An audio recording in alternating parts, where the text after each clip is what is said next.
Hello, everyone. Welcome. We got a new format. You guys are gonna have to tell me in chat if this is going to be a cool thing or a not cool thing. So. Turn my phone off. See, I screwed your show up already. Jesus Christ. No, this is the fun show. This is a show where we aren't structured or anything. We got Tom from Midnight's Edge After Dark. Right Hi. here. How's the audio? Is he too loud? Am I too loud? Hopefully, yeah. If he's too loud or too quiet, I can adjust accordingly for you guys. So let me know in chat. It looks little normal. High, little low. Hello, let's see. We have Nerdrotic. We have Hound 3000. Pete Owen has had to leave. Creepy Little Book says hi. Mary Ashme, D Predator, Tippy Tail McKitty. Hello, everyone. This is kind of. We're kind of doing a test run also of our kind of new format of we're trying to set scheduled times to stream. And of course you go on right when I start my shift. Ricky Critic says, I'm so sorry, Ricky Critic. Hello, Bobby Coltrane. Yeah, so we're trying to do a set schedule because you know how Tuesday night we have Ladies Night over on Midnight's Edge After Dark, and we usually go live Mondays because they usually drop a shit ton of news on Monday and Sunday. And then sometimes Wednesday we get stuff like the Superman stuff all day yesterday. So we want to keep Midnight's Edge stuff as like the news stuff, and then maybe kind of do some looser streams over here, just some kind of hangout, reacty sort of shoot the shit about like the news of the week and whatever cool stuff is going on in entertainment. So I thought it would be just cool to kind of return the favor too, because you're always helping us out over there. Oh, it's an honor. I honestly don't know why I'm being asked so much, but like to me, I'm like I don't know. Maybe I'm too humble about it. I don't know, but hello, Cordula. I'm so sorry if I'm saying your name wrong, but hello, welcome. How's everyone doing? Hopefully the audio's okay. Hopefully you can hear Tom all right. I'm not going through Hangouts. I'm going through my actual software, but we are using Hangouts to kind of do the call, so. I think this is gonna be kind of a fun format, and you know, then you guys can just like shoot away, give us like questions. We can do that type of stuff. So I guess the top thing today, of course, is the whole Superman stuff. Now you had some extra news about the whole Superman thing, right? About like Henry Cavill again, Tom. Well, there was some rumors going around here. Let me see if I can bring it up. And you don't have to like worry about reading the whole article. This is just but I just want to make sure I got it. But some people are presenting the idea that Henry isn't necessarily ready to walk away. But it sure did sound like Warner Brothers had made up their mind anyway.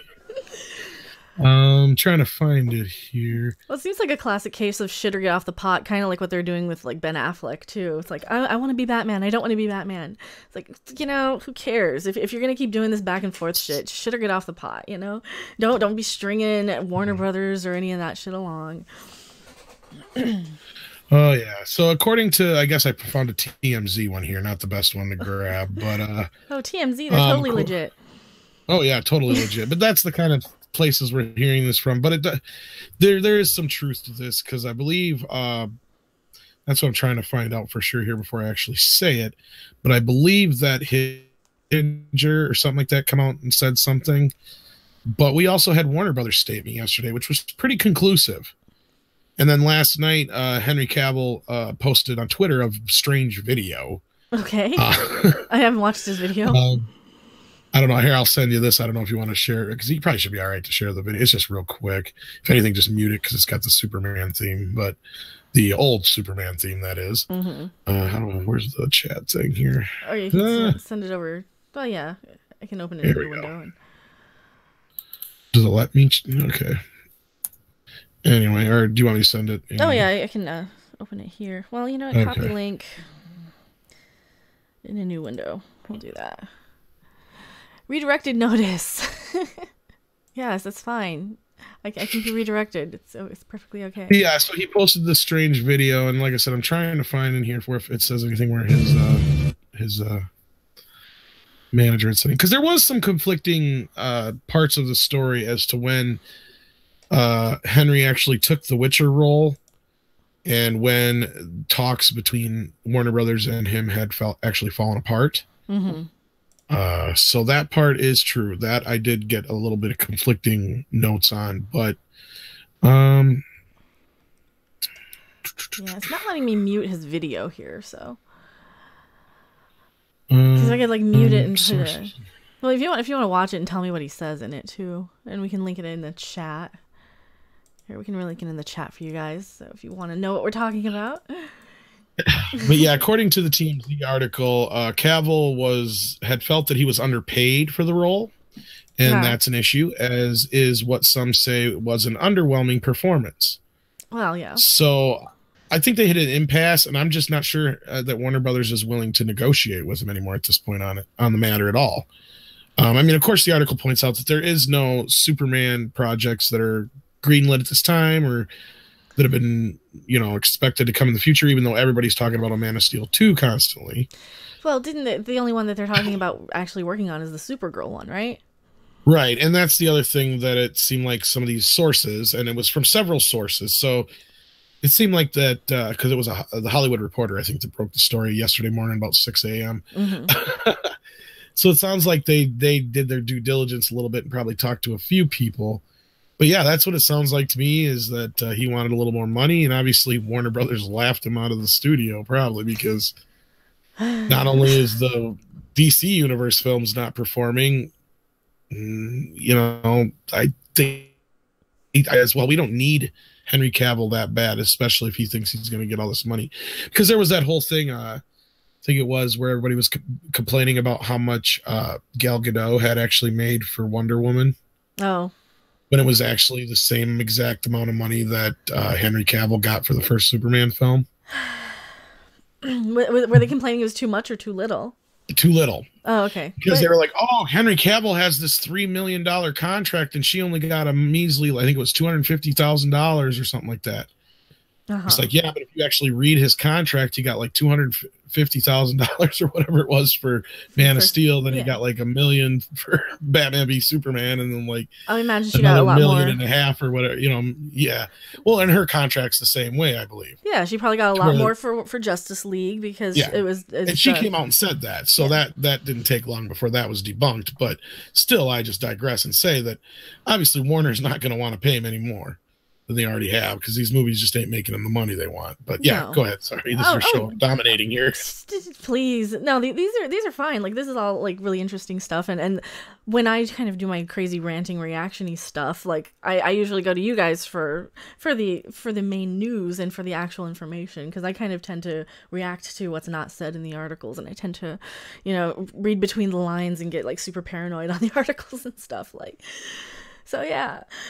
That's kind of an interesting thing. Like, and I don't know. I'm such a non-superhero fan sometimes too. Like, I don't care. I'm probably not going to see the next, probably any of these sort of DC movies, and even Marvel. I'm kind of on the fence about with a lot of them. So, hello, Alan Sparks. Hello, Morks. Hello, Chris. Hello, Laura. Ryan stole my fan fiction story. Hello, MK Ultra. Yes, when you're in the hurricane area, be safe tonight. Yes, everybody, be safe. What do you guys think in chat? What do you think? Do you want Henry Cavill coming back? Are you done with him? Dynamo says, so far DC Wonder Woman is the only movie doing good other than other DC movies. Yeah. Yeah. The other. I think there's just too many like behind the scenes shit shows in a lot of these, and why do you think they're failing so bad, Tom? Since like the actual scoops. Well, gosh, the shortest version, they haven't really had any real leadership to begin with. Mm-hmm. It started out that Zack Snyder was kind of the captain of the ship, and then they brought on Jeff Johns, and he was kind of like supposed to be their Kevin Feige. Yeah, he didn't work out. And then I forget the other lady's name, who was kind of like his partner. But she left just recently. I think her name was Diane something. I can't believe I just forgot the name, but of course I'm on the spot, so I forgot. Oh yeah, it's not that important at the moment anyway, but that's just the whole thing, is the leadership wasn't there. And now you got Hamada and stuff there in control of it. And I mean, frankly, the rumors I've heard out of Warner Brothers for the last year, since the entire merger talks were happening, or sale, however you want to look at it, to AT&T, is basically everybody's been running like chickens with their heads cut off, no leadership, bleeding money left and right. Because what they did with Justice League, I mean, in any other circumstances, people's heads would have rolled. Because they basically spent an ungodly amount of money to get that movie done before Christmas so everybody could get their bonuses. Mm-hmm. or November, not Christmas, but you know what I mean. By the end of Yeah. that year, by the release date, the set release date, because if they were to delay it until the next year, like both I believe Zack Snyder and Joss Whedon wanted to, they wouldn't have gotten their bonuses. Yeah. But we could have got a better movie though. Exactly. I think a lot of what I complain about is that they do rush these movies out so quickly, and with such lack of care about like just any of these like storylines and plot points. They just want to get the movies done as quickly as possible. So that kind of bothers me a lot with these sort of with all of these movies, I guess. Right. A lot of people in chat, they're saying they liked Cavill. He had a bad, yeah. Mork says, I liked Cavill. Story was meh. Yeah, I liked Henry Cavill. They just wrote a character horribly. MK Ultra says. Nyla says Cavill was a decent Superman. Yeah, a lot of people say that they pretty much liked Henry Cavill as Superman. It's just the story. Yeah, that was kind of how, you know, the look wise, his demeanor. He's not a horrible actor, but I blame it all on the directors and the writing, definitely. Mm-hmm. I think it was Ethan Van Scriber was talking about yesterday. I think it was how he noticed a while back when he was drawing Superman or did something related to Superman, and they changed a bunch of his art digitally because they took out the curl and a few other things. And he said that like DC and Warner Brothers are like real adamant about these things, and he felt that maybe it even harken back to the whole copyright lawsuit with Simon and Schuster about how different the character had to be and stuff like that. So Star Trek thing all over again, because he kept mentioning how it seemed like they were trying to make it 25% different than what Superman was before. Which would explain why he was destroying half of the city and completely out of character. And yeah, I mean, I don't think that's an excuse or the reason why. Yeah. I'm sure Warner Brothers has no issues with the story per se, because they still own most of the characters. In the end, Simon and Schuster, they got the rights back to the character in a couple of years coming here up, or at least their family does anyway. And then otherwise, they already got back like Superboy and a few other characters, and I can't remember what. But that was just because they were actually created under a totally different situation than the original Superman was. And, of course, that's one of the most famous stories in history about how these guys basically sold the rights to one of the biggest, you know, characters in history for pennies, you know, basically. Yeah. Because they were starving artists, and they didn't know, they didn't really think about that they were signing over, you know, all this stuff and merchandising and reprints and just the character. Yeah. Well, yeah, I think a lot of people don't. I think a lot of people don't realize like how much money goes into like marketing the merchandise and making it, manufacturing it, making ads for it, making deals with like the Solo movie with Denny's and stuff. You know, I was watching somebody's video today. I can't remember who, but they were saying something about it was like $100 million just to get a cup at Denny's or something. It might have been Ethan. It might have been. I think it was probably Ethan. And it's like, yeah, it's kind of. What's sad is that's all they had. Yeah. This is Star Wars. Mm-hmm. A cup at Denny's. And I remember when Phantom Menace came out. I was gonna say that this was like the only tie-in they had. Phantom Menace had Taco Bell. It had different cups for different restaurants. It had you had Taco Bell, had some Pizza Hut, probably KFC, all the ones that are owned by because Pepsi. they're all owned by the same. Yeah, same. At that time, they were all owned by PepsiCo. And A&W and all those. But I know it was like the big three is like Pizza Hut, Kentucky Fried Chicken, Taco Bell. They each had 4 different cups. Well, just in comparison, not to interrupt you, but just in comparison, I think it was Pepsi spent $4 million or whatever it was to. It could have been a lot more than that. I could be thinking it could have been a lot more than that. Somebody correct me if I'm wrong, but it was some ungodly amount when they re-released the special editions.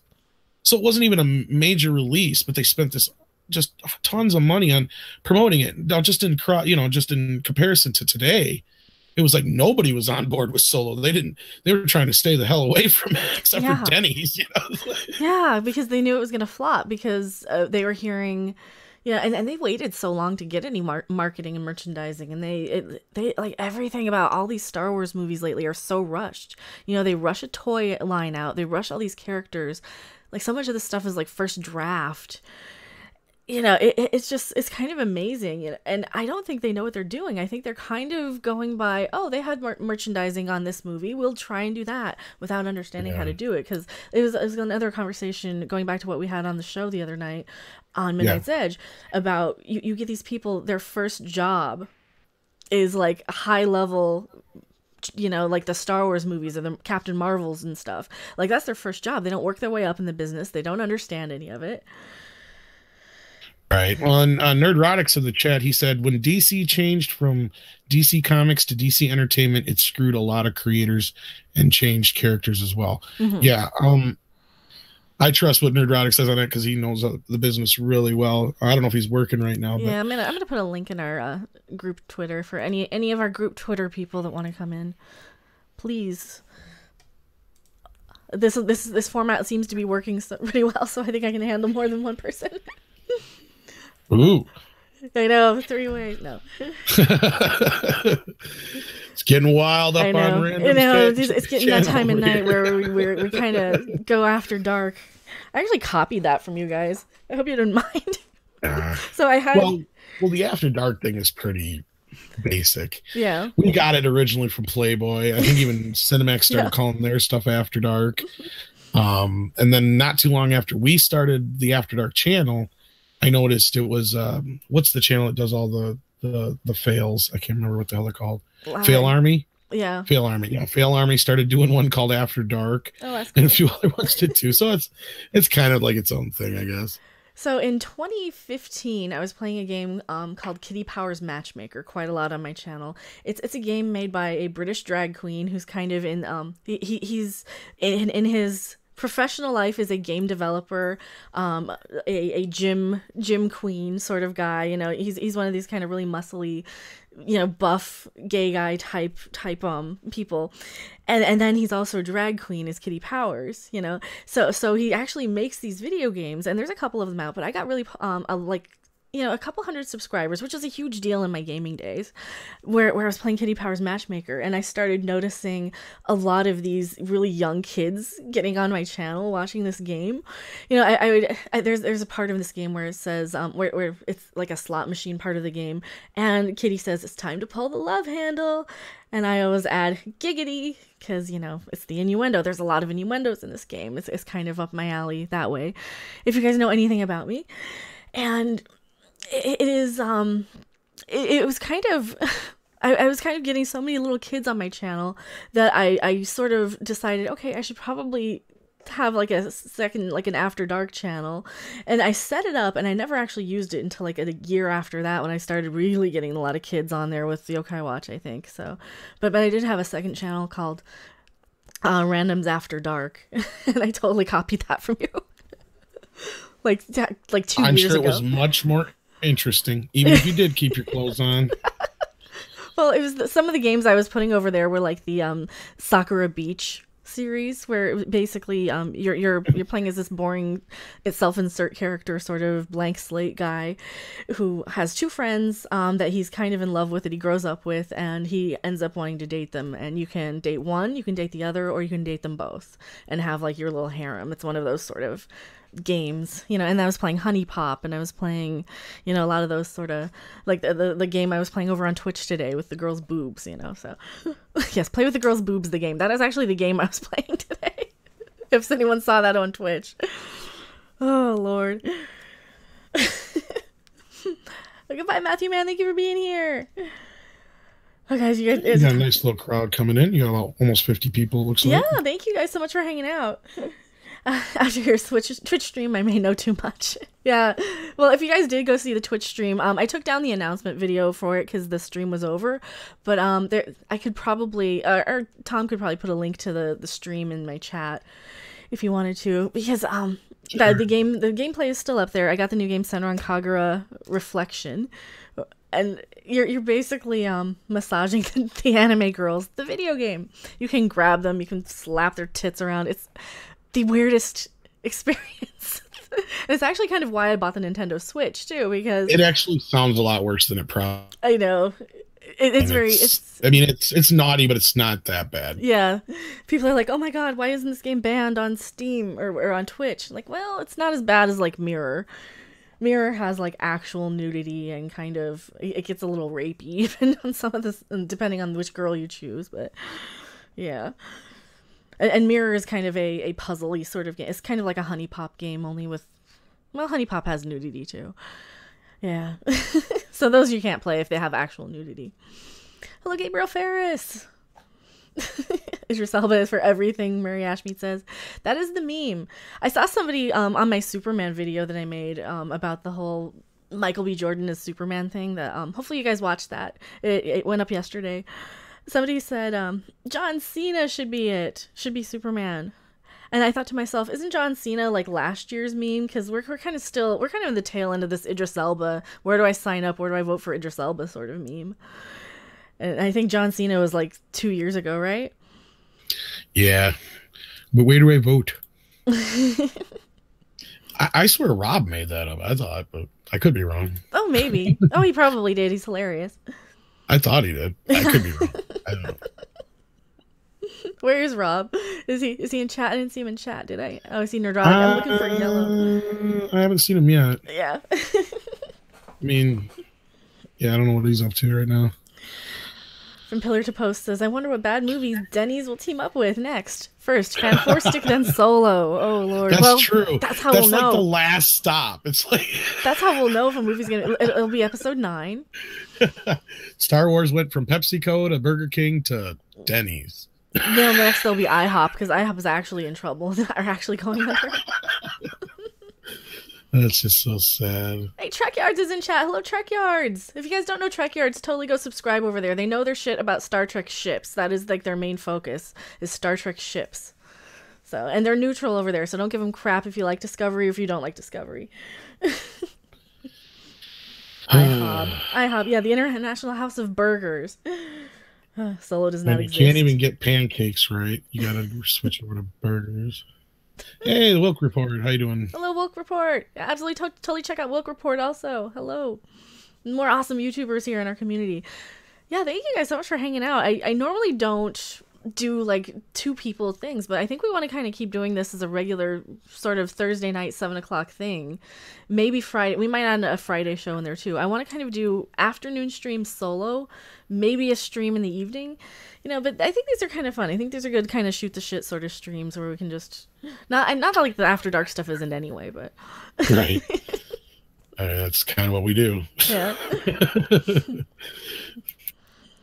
God, I hope I'm not streaming. Well, my original channel name was the Talking Shit Podcast. I doubt anybody remembers that, but I did get I think somebody mentioned that in one of the comments the other day. It's like, oh, you started out as talking complete sense. That's kind of cool, though. Well, I mean, look at World Class Bullshitters. I mean, they're kind of... I had to change it. Yeah. Well, I changed it because, I didn't get any... And then I changed it to the Film Snob channel, and then I realized there was another guy who had a similar name. So, like, just as I was in the process of trying to think of a new channel name, that's when Andre kind of brought me. Yeah. Fix that problem. Shooting the shit threesome, kinky. Well, that's getting into, like, the whole Cleveland steamer. Sounds like German porn or something. Yeah, that's a specific sort of fetish you gotta search for. Cartman, what's your mom doing in a German? That's not my mom. Did you guys see some of my old South Park pictures? Holy shit, John Tonette, thank you so much for the $100 super chat. Shouldn't have changed it, Tom. And all hail Mecca. Well, thank you. And all hail John Tonette. I crapped and missed a bit. Oh, hello, Tyler Bioshock. I know I'm seeing a lot of people. If I can't see you all, I'm sorry, but yeah, I should show off my one of my old South Park poster. No way. All right, let me get one. I think I can get it without breaking stuff, hopefully. And Tom, if you want to entertain people while I get up, that's where you talk about me behind my back. I was dancing. I don't know much about Random to talk about her behind her back, at least not personally. Let's see. She's got red hair. Like really red hair. I think it's dyed.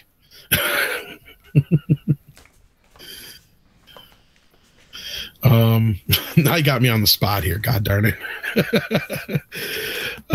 Does she even know what I'm saying?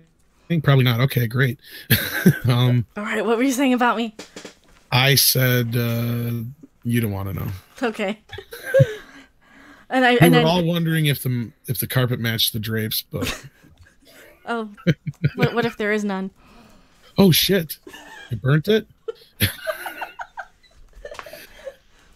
No, I just told him, like, I don't know much about you personally, so I was like, okay, oh, you lost your headphones. Now you can't even hear this. Behind my back again. I was just gonna say, I was just gonna tell you what I was saying behind your back, and now you can't hear it again. I don't know much about you personally, so all I know is I said she's got really red hair, and I think she dyes it. That's all I said. I think you're right. I promise. That's all I said. Okay. If you don't believe me, then whoever says different's a fucking liar. Well, I could probably listen to it back, but I never do, so I'm really bad about that. I hate take a time note. So I had this poster. This is a 1998 calendar for South Park. You can see the original old artwork. And this is about a year after the show went on the air. And all of these little postcardy things are postcards around the corners. And I also have in the frame, because I'm an idiot, if I don't... Where is it?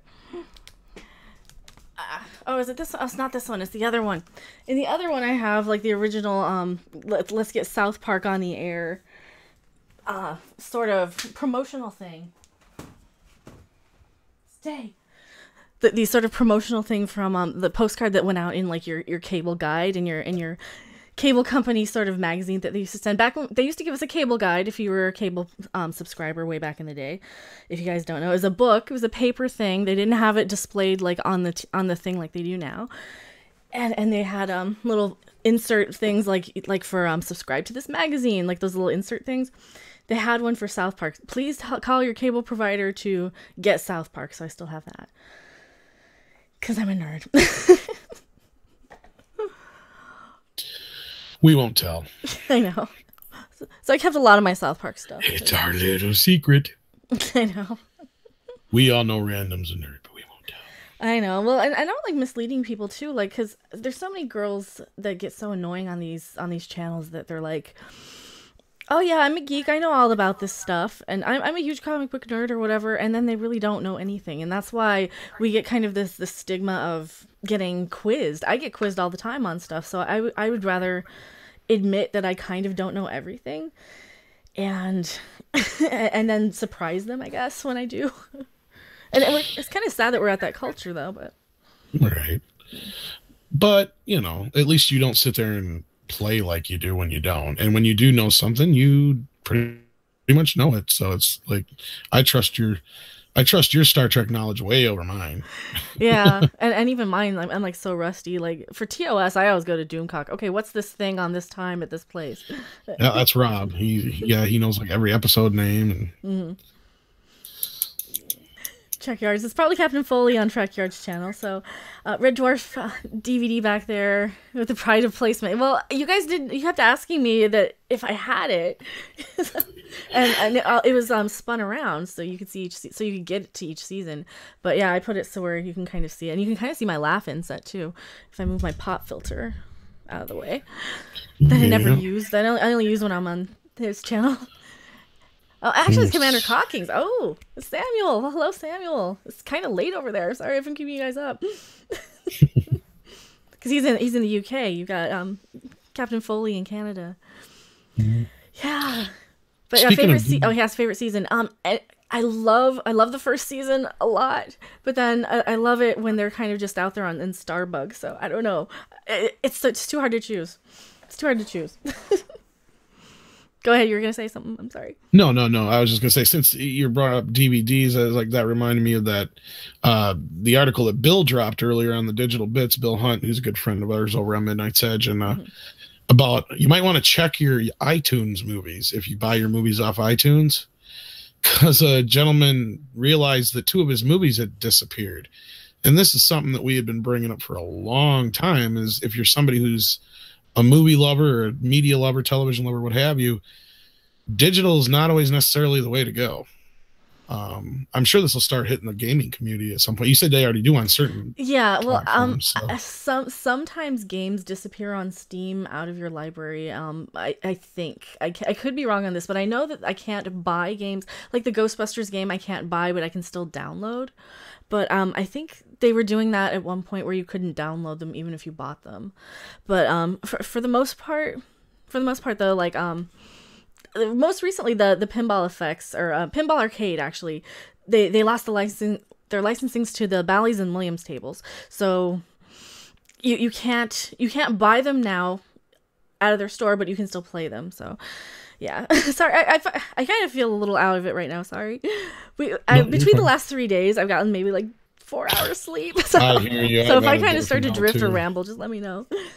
No, I hear you. I understand. I've been through a lot today too. So, but no, like this is something we've expressed a lot as far as, it's all about licensing. So of course, when you go buy a Blu-ray or a DVD, the company that's either owns it or licensed it releases the DVD, Blu-ray. You buy it, you have it in your hands. As long as you got a player to play it on, you're good to go. When it comes to digital, though, at any time, these licenses can be pulled by the companies, or once their license is up, if the company decides they don't want to renew it, or they don't any longer have the right to, there's all kinds of reasons why they could disappear. I don't think the article or the tweet actually specifically said what movies were taken down, but I do recall a couple of years ago, people were really upset because I'm sure you're aware of the movie Bedknobs and Broomsticks from. Oh yeah. I guess there was an extended cut on DVD and digital. But then when they redid it in HD, they replaced it on all the digital platforms, and it was just a theatrical cut, and a lot of people were very upset about that. That's a perfect example. Amazon lost the rights to a bunch of books and stuff at one point, I think it was, too. And so this kind of thing happens all the time, and there's nothing you can do about it. Now, if you're lucky enough to have it downloaded, then you're all right. And that's one thing Bill says in the article is, make sure you download and back up all your files if you're able to, because you have no idea when these movies could disappear. Well, yeah, and I was pointing out my Laugh-In box set not too long ago, and I did kind of an unboxing on stream, and I found it like super, super, super cheap, like 75% off of the Time Life or the Amazon price, because they have it available just for streaming on Amazon. So a lot of people are dumping their DVD set. They didn't open it yet. They've got it sealed or for whatever reason. And I know, like I buy a box set and I leave it sealed until I'm ready to watch it. So there's a lot of them out there, not super expensive over on eBay. The same way. Yeah. If I can avoid opening something before I watch it, I will. Yep. Yeah. Yep. Yeah, so there's a lot of people who were selling it off because they could just watch it through Amazon Prime. And my concern with something like that is, yes, you can watch it through Amazon Prime. For how long, though?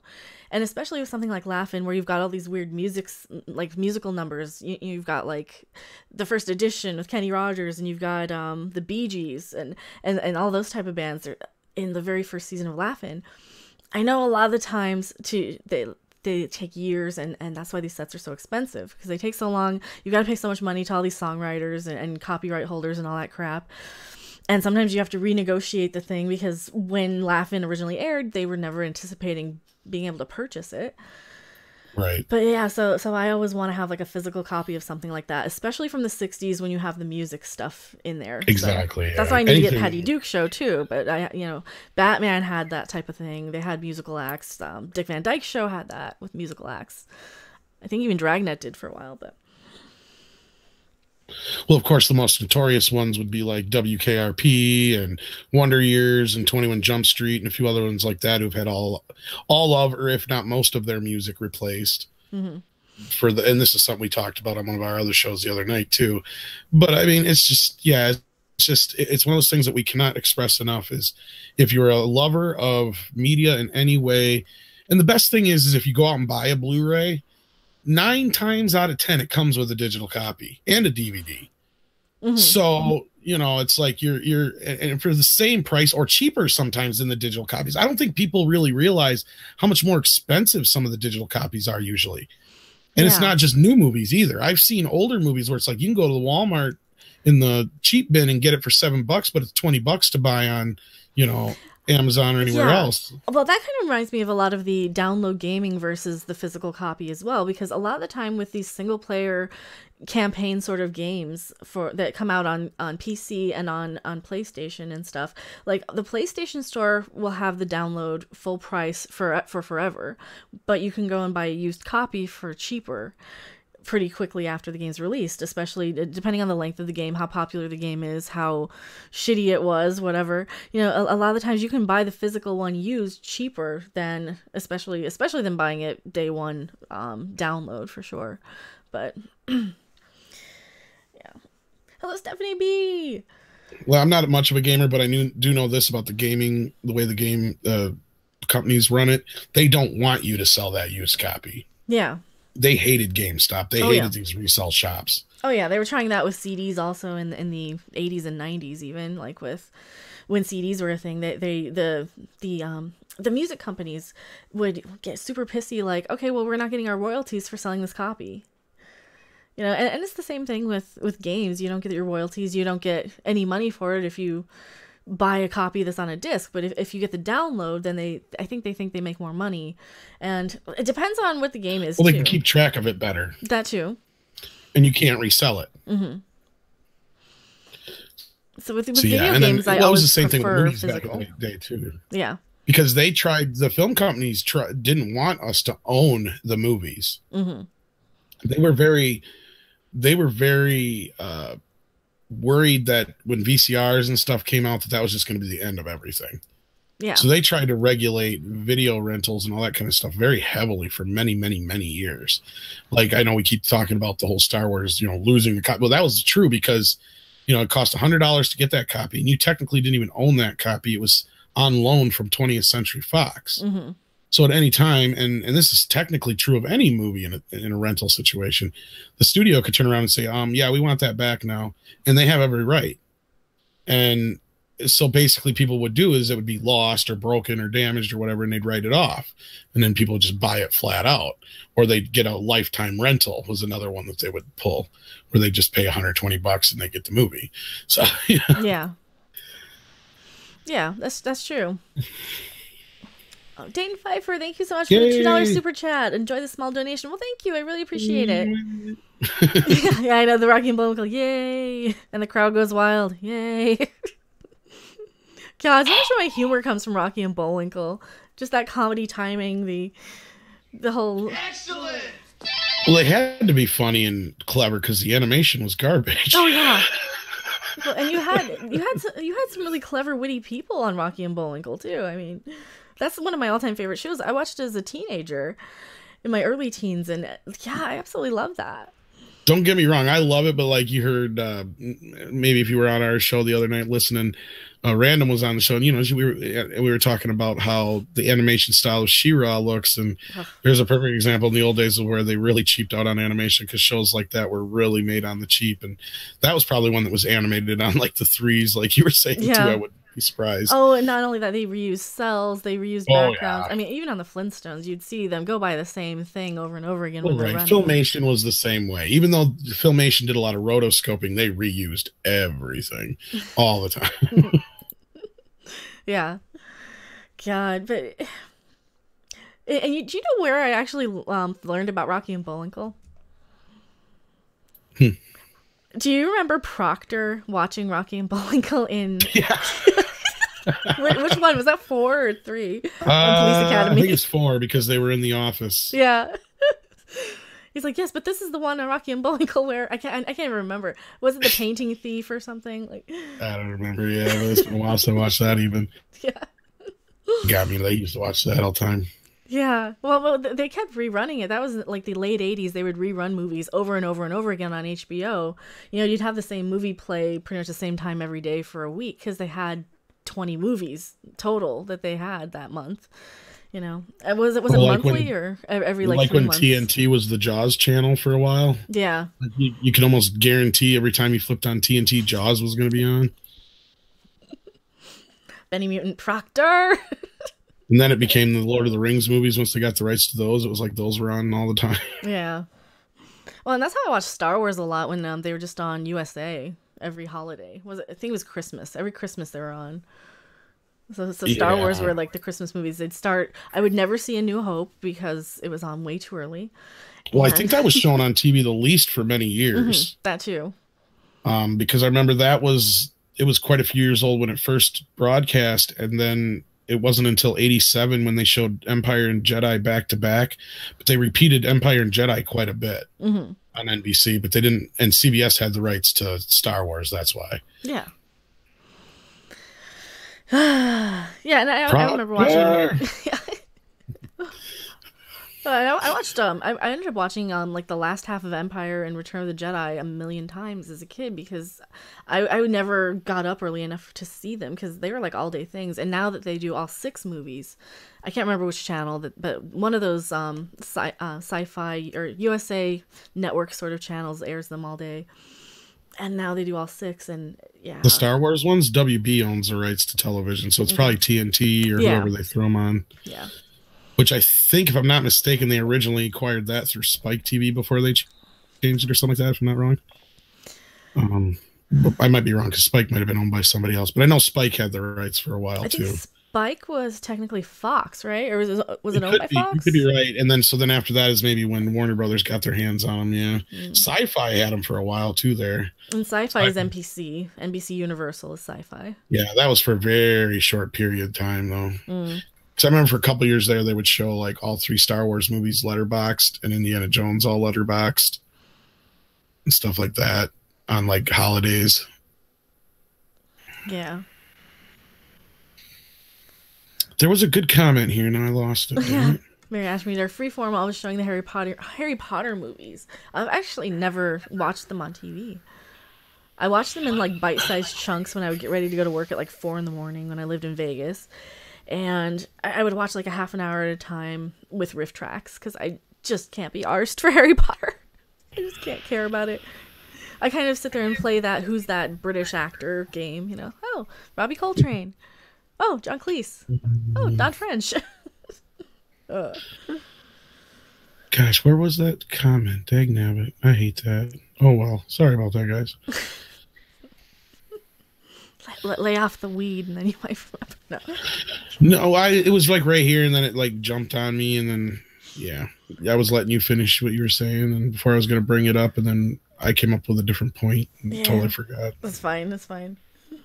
Yeah, if you do it all the time on my channel. If you want to drop that Digital Bits link in the chat, feel free to also so people can check I'll throw that in there in just a minute here. Otherwise, you can just go right to thedigitalbits.com. It's usually whatever the main story is on top. Sci-Fi Channel used to be awesome. Love Stargate and Atlantis. Yeah, those were the days when you had like there was that 2-year span or a few-year span where you'd have like Stargate SG-1's last season, Stargate Atlantis. You had Battlestar Galactica.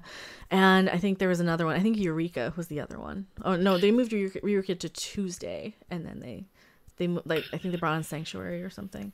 When we were talking about Rocky and Bullwinkle, Gary McGregor brought up the documentary of Moose and Men. Says it's awesome. It's one I've always wanted to see and haven't got a chance to. Yeah, I need to see that. We should do like watch parties on stuff and then maybe you still need to watch it. Ninja Turtles for Pete's sake. Yeah, that might be. Well, since you're an $8 patron, you can suggest that on the Hangout. That's true. And if you want to suggest something too, head on over to Random's Patreon so you can suggest it too. Yeah, I owe you guys a book review. So, which book? It's gonna be one of these two. Tell her you want her to review Debbie Does Dallas. That's not a book. No, I know, but it's still the Braille edition. Is there a Braille edition? I don't know. Well, then you could feel no. Well, you know. So what's going to be one of these? It'll probably be this one because this is the first one in the series. So I think this will be the book review I do for you guys for Patreon. Can you imagine what the novelization of Debbie Does Dallas would be? Well, that's why you need the Braille edition so you can just feel. Well, I'm just saying, you know, they do the novelizations and stuff. Yeah. You get to hear the inner monologue of Debbie. Bobby Coltrane. Anyone hyped for Godzilla King of Monsters? Yes. That's going to be cool. I'm going to enjoy that one. I'm kind of a kaiju fan anyway. I have a little... No, I fucking hate Godzilla. No, I'm just kidding. Whimper. Hello. I don't know you if you hate Godzilla. Who hates Godzilla? Are you kidding me? I have every single Godzilla movie you can buy in the U.S. So I was dying, right? I had this really horrible cold when Shin Godzilla came out, and I was literally coughing. I had to suck down just cough drop after cough drop. I was like at death's door to go, and I still managed to go and see Shin Godzilla because I wasn't gonna miss it. It was a one night only thing, and they were playing it subtitled. It's like that's kind of the type of Godzilla fan I am, but. And I need to get more into it. I need to get like the other, like the PlayStation Destroy All Monsters games so I can play as Mothra. Is that the one I got? I don't know, but I got one that's called Godzilla and it's on PS4. Oh, that's the new one. There's like they made like the Mortal Kombat sort of fighty style game. It's kind of like that, but it's you destroy the city and the monster, and there's different levels and different things. Well, that's the new one. That one's supposed to suck, but the ones you want to get are like the GameCube. Bad. I have the GameCube one, the PlayStation 2, which is I think the good one, and I think there's a PlayStation 3 version that's pretty good too, or there might be 2 different PlayStation 2 games. So that's the type. Well, I've never seen an angry video game nerd on it, so I probably know what you're talking about. Yeah. And that's how I found out that there were like a couple more. But yeah, that's I definitely grew up like when I was a teenager, when I was watching a lot of Star Trek and a lot of stuff.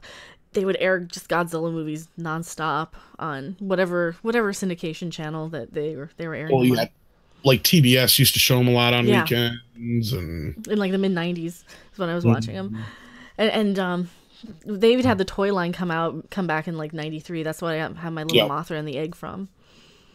Well, didn't they? Wasn't that when they brought back the character like for the first time? Or '89? It was like '85, so. '89, and then like '93 or '94. Yeah, when they rebrought. Yeah, like rebranded. Yeah, kind of. Because I remember '93 wasn't like they were huge, so because they were everywhere. They were airing them on Mystery Science Theater reruns, and Joe Bob Briggs always had a marathon here and there too. Yeah, on TNT. Yeah, it's kind of... I'm very excited, though, because I like Mothra so much. I even went and saw Mothra Rift Tracks last year in the theater. And it's kind of hard. That's a hard one, because I'm actually enjoying the movie, you know? The stupid twins. God. Mothra's such a good movie, though. Like, any of those Japanese monster movies. I don't know why. Like, that's just one of those weird genres that kind of attracted me more than, like, a rom-com or something. It's like, yeah, I could watch this whiny bitch complain about being stood up at the altar or running away from the altar or whatever. Or I could watch Godzilla. You know? Which one would you choose? Godzilla? It's the right answer. I always been partial to Ghidorah more so than Mothra. Yeah. Yeah, well, yeah. God, that's the plushie I need to get. I don't know. They have... Where is it? I need to bring it up. I need to bring this up. I need to buy this. I can't afford it though, because like I'm just broke until my next payday. But I hear you. This might be on my list. They have a plushie, and I've looked at it a million times, and it went down in price. Oh, it is down in price again. It was $40 when it came out. Here, let me see. Can you guys see this if I move it? Yeah, right here. Can you see that? Isn't it cute? I need to get that, but I can't afford it until my next payday, maybe, unless I put it on credit card. Like, it's a Beanie Baby too. I don't collect I can't even say Beanie Babies. I don't collect the Beanie Babies, but I like this one. He's really cute. Oh yeah, I wasn't a fan of those. But they have a Godzilla one, and then they have the Mothra one, but I can't afford it because that's like on eBay for $100 freaking. I don't get the obsession of, well, Beanie Babies aren't so much, but they did have a few, but you know, these pop culture things that are deformed. Those pop figures? Like the little squish heads? Yeah, I don't like those. And then here I'm saying this when I got my pre-ordered Gremlins vinyl pop figures in the mail today, but yeah. From Funko, but oh, I have a pork. They're Gremlins, that's why. It's a pork. I have one pork. John Tinette, thank you so much. Hong Kong $50 super chat. Harvey's getting jealous. He might be. No way. Jeez, you're going to be able to go out to dinner. I know. I can eat this month. Yeah. More than bread and ramen noodles. I know. Well, that's what I'll do. I'll buy like a toy and then I'll buy ramen noodles or something. Or I want so much stuff. Mary Ashmead says, yes, that's... I know. You kind of get to where he's like, okay, I could rent something or I could just buy it, right? And then I can have it forever. I need some groupies to start buying me some gifts. Oh, just kidding. Me too. Only Doomcock's that lucky. He's the one who gets all the lavish gifts. I know, right? Oh, I thought you were going to say all the groupies. Why, you know, if he's going to run the world when it's, you know, after the apocalypse, you want to say he gets all the groupies. Well, that too, but I'm just saying, you know, after the apocalypse, if you want to be in the guy's good graces, I can see why. And there, can I have scraps? Please, can I have some of your groupies? What? Please, sir, may I have another? He's supposed to make me a robot, so I know. I asked for a clone of you already because I said we all need a couple randoms to help us out, you know. Yeah, then I can be like on these streams without being exhausted and sleeping for 4 hours. Yes, yeah. Hail Doomcock. That's what you get. That's what we do. There's like, it never like. How do I put this? Every time I go to chat and somebody mentions Doomcock on a stream, the chat just lights up. Hail Doomcock! Hail Doomcock! Oh no, Captain April lost his job today. Sounds like he's had about the same kind of day I had. Oh no, Captain April! And shout outs to Captain April. Go subscribe to his channel. He's another one of our awesome YouTubers here. And he does actual funny videos and actually edits them. So he's absolutely a character. He's a personality. You gotta go check out Captain April. Yeah, I think Rob's mentioned him before too on After Dark. Mm-hmm. And then he lost monetization with this whole switch over last year because he just was shy by a few hundred subs.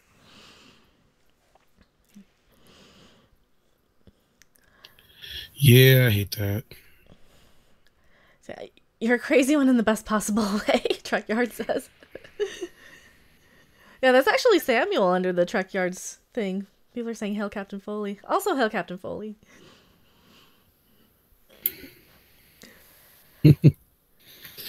Wasn't there something else you wanted to talk about tonight about?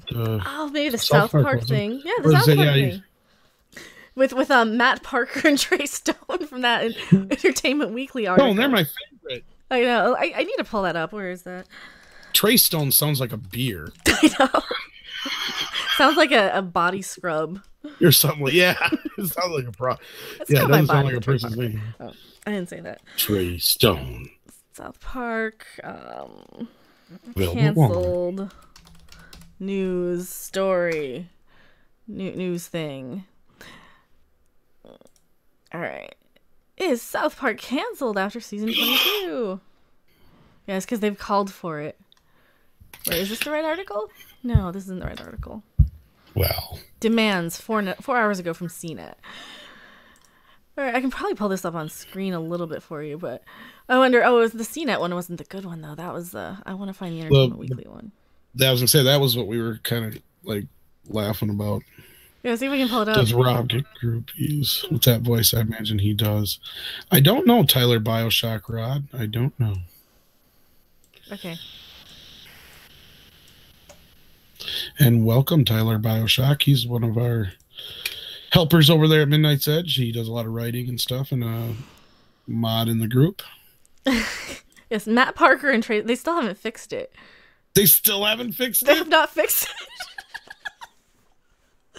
So this is why I was laughing so heavy yesterday because while I'm reading the article on Midnight's Edge, and Matt Parker and Trey Stone proofread your articles, Entertainment Weekly. You have a magazine and you don't proofread your. You can Photoshop down Brie Larson's hips to make her look like a 12-year-old boy, but you can't proofread your fucking articles. James Hibbard has never heard of the South Park people apparently. Here, I've been a fan since, like, they aired, since before they aired, since the commercials aired, right? James fucking Hibbard. I wonder if anyone gave him shit about it. You should, like, go click on his Twitter. But yeah, apparently they're urging the cancellation of South Park. They're doing this hashtag cancel South Park Twitter campaign thing, and it's coming from Trey Parker and Matt Stone themselves. So my thoughts are that it's probably some sort of publicity stunt, kind of like what PewDiePie did when he said, "Everybody unsubscribe to me, I'm going to delete my channel." And then he made a new channel and had like 50,000 subs the next day. You know, one of those things to shake up the algorithm or whatever he did. So I think that might be what they're going to do with this. I think they're going to like cancel the show or demand the show's canceled and then bring something else in. Or some sort of publicity thing to kind of reimagine or something. I don't know. Yeah, proofread your articles. What were your thoughts on that one? Is that anything like Orgasmo? It is anything like Orgasmo. A little bit. Well, here's the thing. We kind of talked about this last night, and I was like, well, it could be one of two things. Either it's a publicity stunt and it's going to go along with something that's either in the first episode or something throughout the show to where they're going to play it up, or they really are just getting... Go ahead, say it. So, Mary asked me, ramen noodles on me, girl, I love you. Thank you for the super chat. Sorry for interrupting. It just popped up right in front of my face. And as I was saying, it's either like, yeah, you know, they're just trying to do it as a publicity stunt, or they're really serious, and they want to move on from South Park. Because as I brought up in After Dark, they've said a couple times, I think, that they would never do a movie again while the show's on, because while they made the first South Park movie, it was just a nightmare.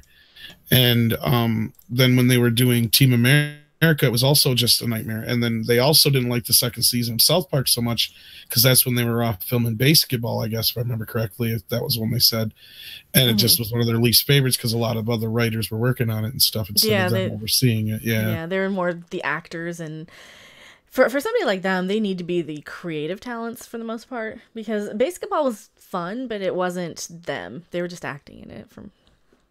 Yeah, it was directed by, who was it? David Zucker or something like that, wasn't it? Yeah, it was one of the guys from Airplane or something. Yeah, but the point being, though, I mean, it could be one of those two things, because I know they've wanted to make, like I also said, I know they wanted to make Book of Mormon for a long time into a movie, to the point where all the stars from Broadway have gone on to their own, you know, celebrity in their own right, basically, now. And you brought up that they're kind of a little old now to play the parts again.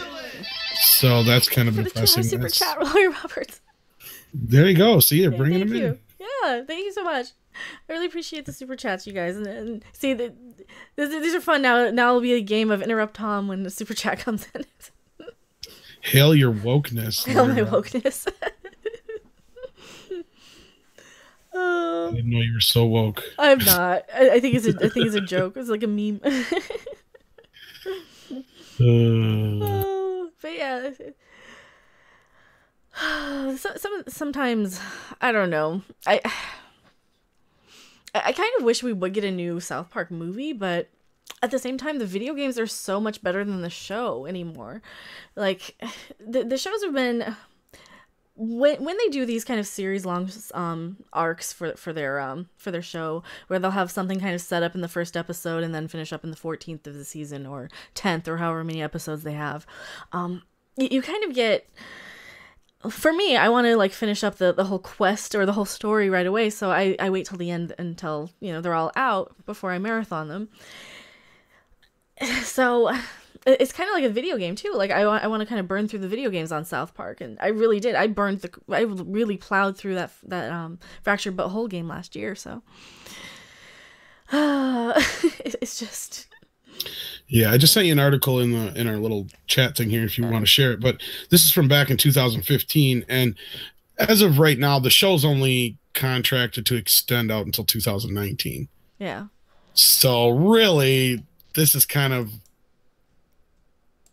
up. We kind of figured this, so maybe that's what they're doing, is setting this next season up to be the last. Mm-hmm. Maybe. You know, I would think if they set it up to be the last, though, that they would want to keep doing something else. Like they would do a spin-off or something, or they would do. Well, I really think they want to just get back into making movies and stuff. And a second South Park movie is very possible. Yeah. Because there was a deal made for it a long time ago, so that we talked about too. So, you know, and like I said, I can totally understand where they're so creatively involved with South Park that to be able to take a year off or do whatever, you know. So to do something else could be just, you know, I can see it's getting to a point where South Park's become, you know, they may feel like it's run its course. And with the way things went with that season arc that you were talking about, I didn't mind the whole arc until it was just that, you know, reality plans. Mm-hmm. That was pretty much what it was. Yeah. It was one of the few times that South Park wasn't able to predict the future, basically. Like them and Simpsons are good at that. Yeah. But I don't know. It's probably about time it's run its course then. Like this next season here probably won't be the last one, but the one after this is what I'm saying. Yeah. Because it was through 2019. I'm assuming that's either the first part or the last part of the year. So that, or maybe they worked out a deal with Comedy Central. Who knows? That, or like I said, this whole thing is starting because this season is going to set it all up that we're nearing the end of the show. Mm-hmm. Because if it only goes through 2019, then I don't see them renewing the contract if that's the case. Well, and they're getting older too. They're probably wanting to do. I don't know. I think you can only put so much energy into something to doing the same thing every day for so long, right? You know, I can imagine they would kind of get burned out on doing the same show too, or doing the schedule of the show. But I don't know where their passion lies. If their passion lies in like the game, or if they're really wanting to like bring back Book of Mormon or something, that'd be cool too. But well, I can almost guarantee they want to do a movie of that. I know that's something that Hollywood's probably wanted for a while, but they just haven't done it because they haven't been available. Because that's something that's, like I said, going to take a year of their life. Yeah. Well, and with something that is kind of your baby, you don't want to let anybody else come in and like, you know. Exactly. And they need that. All they need is that Oscar to get that EGOT. So yeah. God, they deserve it too, though, because they've been so influential and like pretty much everybody, I think, in my generation. Because like I said, it started in what, 96, 97, so I was 17, 18 when it came out. Yeah. So they definitely don't get enough credit. Yeah. My whole adult life, there's people who've kind of grown up with that, like, and that's kind of how they have their worldviews because of a lot of the social commentary from South Park. And I kind of I kind of go to that for like a voice of reason in like the crazy, you know. Well, I don't really get too much into the political side of things, but I kind of look at that kind of the way I look at Life of Brian or something for religion. You know, like give me a good perspective on this. Well, they even said it themselves. They don't really set out in those episodes to have a political agenda or to tell us some kind of lesson. But they kind of learn the lessons through the characters as they're writing, and that's generally where the end of the show, because they write these shows up until the last minute, and they're working on them to the last minute, and that's part of the reason they get away with doing such cheap animation and stuff and doing the show the way it was. It was supposed to be set up in a way that it would be easy for them to animate quickly and be topical and all that kind of stuff. So, you know, and even then, they even said themselves, it's not like they usually go in with any kind of agenda. It's just usually by the end of the show, there's a logical lesson there, and you can pretty much take from it what you will. It's not their fault, you know? Yeah. You know, and they've had a lot of controversial episodes. They've changed not only television, but just the landscape of media in general. And like I said, they don't get enough attention for that, period. Because South Park didn't only just change television. I mean, it kind of changed the world. Yeah. Oh, yeah. And like Mary Ashmead says, everyone knows a South Park reference. Yeah, everybody knows something about South Park. It's one of those shows, kind of like The Simpsons. Everybody knows something about it. You know, there's a few really iconic movies and TV shows throughout history that get referenced. You know, stuff like 2001: A Space Odyssey gets parodied and referenced. Episodes of The Twilight Zone. Wizard of Oz, like, everybody knows and is iconic. And these are movies that you never even have to see. And you'll kind of know the gist of them, and you'll know the reference, and you'll get, you know, oh, we're going to need a bigger boat. That's from Jaws. Say hello to my little friend. That's from Scarface. You know, there's these iconic moments. And South Park is loaded with them. South Park is something people reference with, oh my God, they killed Kenny, or, you know, just in so many things because it's been on so long. Same thing with The Simpsons. They just run so long that they're just so ingrained in our lives. And right. Well, yeah, to a point where, to me, like, not only are they my favorite show, they're almost like the nightly news to a point, because you're almost just dependent on them being there to have something to say about whatever chaos is going on right now in the world, you know, and they generally have a pretty good message about it. Or if they have some of those strange episodes that just don't mean a whole lot of nothing sometimes, you know, it is what it is. And it's wonderfully entertaining. And, you know, that's some people's not cup of tea. I'm not a big Family Guy fan, so I can understand some people aren't going to be into it. I mean, I know the games probably for them personally probably aren't nearly as labor intensive, because there's probably a bunch of other people doing everything else. They just got to sit there and write the stuff and do the voices. Yeah. So, I mean, it's not like the show to where they're a little bit more hands-on, I think. But again, you know, like, I can see them wanting to do movies and other projects. I'm sure they'd like to do another that was another thing I remember them saying when they did the play. It was just, you know, that was when I think they had to take that longer break between those two seasons there. I can't remember which ones it was, but that was because of the play and stuff like that. So, I mean, like they say, you know, you basically want to do all these projects, but then if you got a show like this, you got to stop everything in your life to do the show. And I can see where they wouldn't want anybody else to touch it. And I mean, they even got to the point where their seasons got smaller and smaller and stuff like that. So it's not like Comedy Central hasn't been accommodating. So I'm sure at the same time, they're very loyal to Comedy Central. Comedy Central is very loyal to them. So I'm sure in the end, whatever got worked out, it got worked out. Do I think this is the end of South Park? Could be this season or the next season for sure. Yeah. I mean, I hate to see it go. I can't imagine them not doing other stuff. I mean, they're not going to like, if it does go, they're not going to just stop doing stuff, but they're too topical. They're too influential. And one thing I learned about Trey Parker is that like there are some episodes that he gets super nervous about that end up being people's absolute favorites. Like to the point where like the other two voice actors on the show, Matt Stone, and I can't remember the new woman's name, who's the new voice actress, who replaced Mary Kay Bergman. I can't remember her name, but actually I think it's 2 or 3 women. Okay, yeah. But like they have to kind of go in and talk him down and say, yeah, it's actually going to be really good. People are going to like it. No, go ahead and air it, because he has so much doubt when he's like in that sort of creative process, and it's that's usually kind of the opposite for the ones that people hate. Yeah, like when they think they've got a hit on their hands, that's when they get all the backlash. Yeah, and that's so typical with a lot of creative types that I've like either encountered or have heard about or read about. Like those tend to be the. Oh, thank you so much for the $5 donation, Stephanie B. That's not a super chat. That goes through Streamlabs. So thank you so much for that. That's why it doesn't pop up on super chat for you guys, but it still pops up. But yeah, like you get so many of these super creative types and. Oh yeah, she says, "Woot! Watch out for the porg." I want to go into my dashboard there and make sure I read it for you. Yeah, the porg's gonna get us. They keep moving. Yeah, I brought it up here. Mary Kay Bergman was the original one, right? And then Mona Marshall took over for a few of them, and Jennifer Howell, sorry, and Eliza Schneider. Yeah. So those are the 3 ladies. And it might be like a producer too. It might be somebody. It might not be a voice actor, but it might be a producer. But there's like somebody else who has to like constantly talk him down. April Stewart as well is another one here. So yeah, Mary Kay used to do them all, and then she killed herself, I think. Yeah. Lee Woodward, it's true about those creative types. Thank you so much for the $1.99 super chat. It is true about those creative types for sure. Absolutely. Oh. Yeah, because I'm the same way. I get like super hung up on, okay, do I want to just go with something? So a lot of the times when you see my videos, my kind of rant videos, they're my first one. With like the Superman one, I did it 3 times. The first time, oh, thank you so much. What is the Matrix? I thought it'd be fun to interrupt. Excellent. Thank you so much.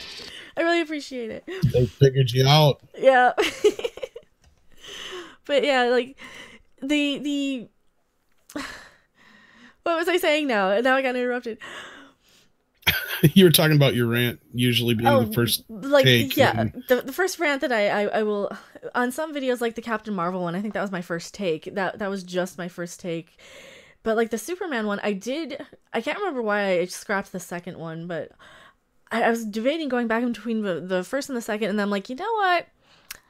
I got sent a link for a black Superman. So I'm like, you know what? I'm going to actually be a little more credible, and I'm going to be like preempt some of the people who are going to say, but there was a black Superman, because I knew, like somewhere in the back of my head, I kind of knew there probably was. So shout out to Sarah who sent me the article for the black Superman before I uploaded it. So I'm glad I waited on that one, because I wanted, I've even seen people in comments, they're like, oh, it was this Superman from Earth 23. And I'm like, yeah, I mentioned that in the video, so if you watched it. But yeah. Yay, Wooch, you got your shout out. But yeah, so with that one, I was lucky, and I think that really helped, having just that little tiny bit more research in there, and then just going on my first instinct. But at the same time, like sometimes I want to go on my first instinct, and sometimes I regret it, and sometimes I just kind of want to stick by what I say on my videos too. I don't want to like go and delete them too much, unless it's like gaming that's super irrelevant or something, or a toy unboxing that's super irrelevant. I did delist, I think, all of my toy unboxings too, or most of them. But yeah, so I just kind of want to stick by with like my original thoughts, even if I make mistakes or something. Like the one Sneaker Martin Green doesn't know the difference between Kirk and Pike video that I made.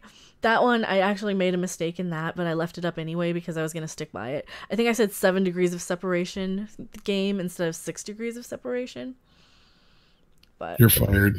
I know. But I left that up because I'm like, that's fine. I even said in the video, like, We're always screwing up minor stuff. It happens. It's like the little things that everybody overlooks. It never fails. Yeah. I'm always misspelling something, or it's not even so much misspelling, but it's like I typed it real quick and didn't realize it was like an R was out of the wrong position. And it's your sometimes the furniture was one that people had fun with for a while, and you just got to let it slide. Sometimes it happened, but I'm sorry.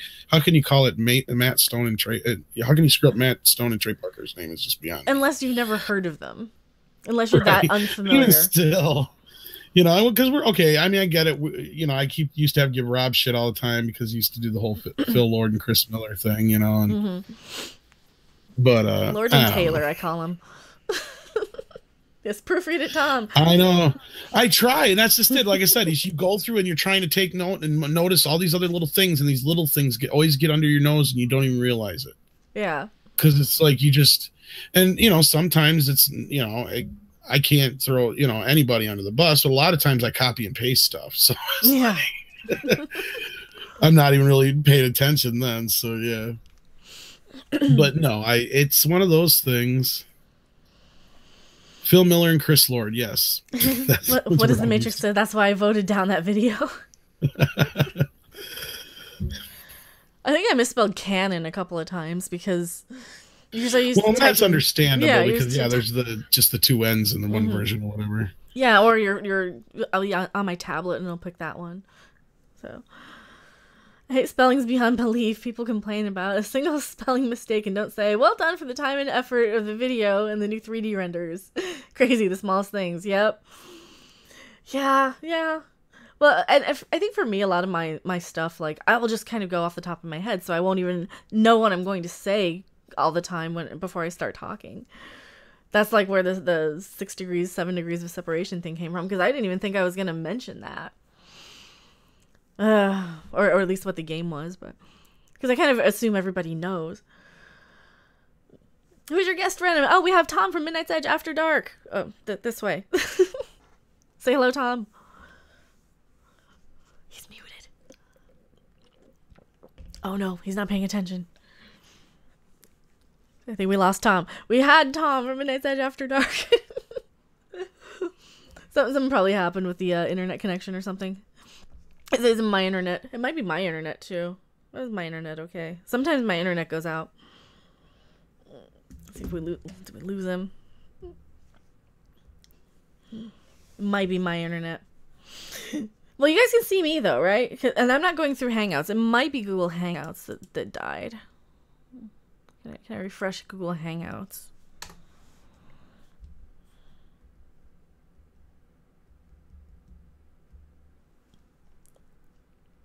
Okay, he was gone. I didn't see him type away. Oh, I'm sorry. I didn't see you type away. Oh, I'm sorry. Yeah, because I got this in a small window. That's me. My bad. No, I'm dumb. I had to let the pup out real quick. Oh, okay.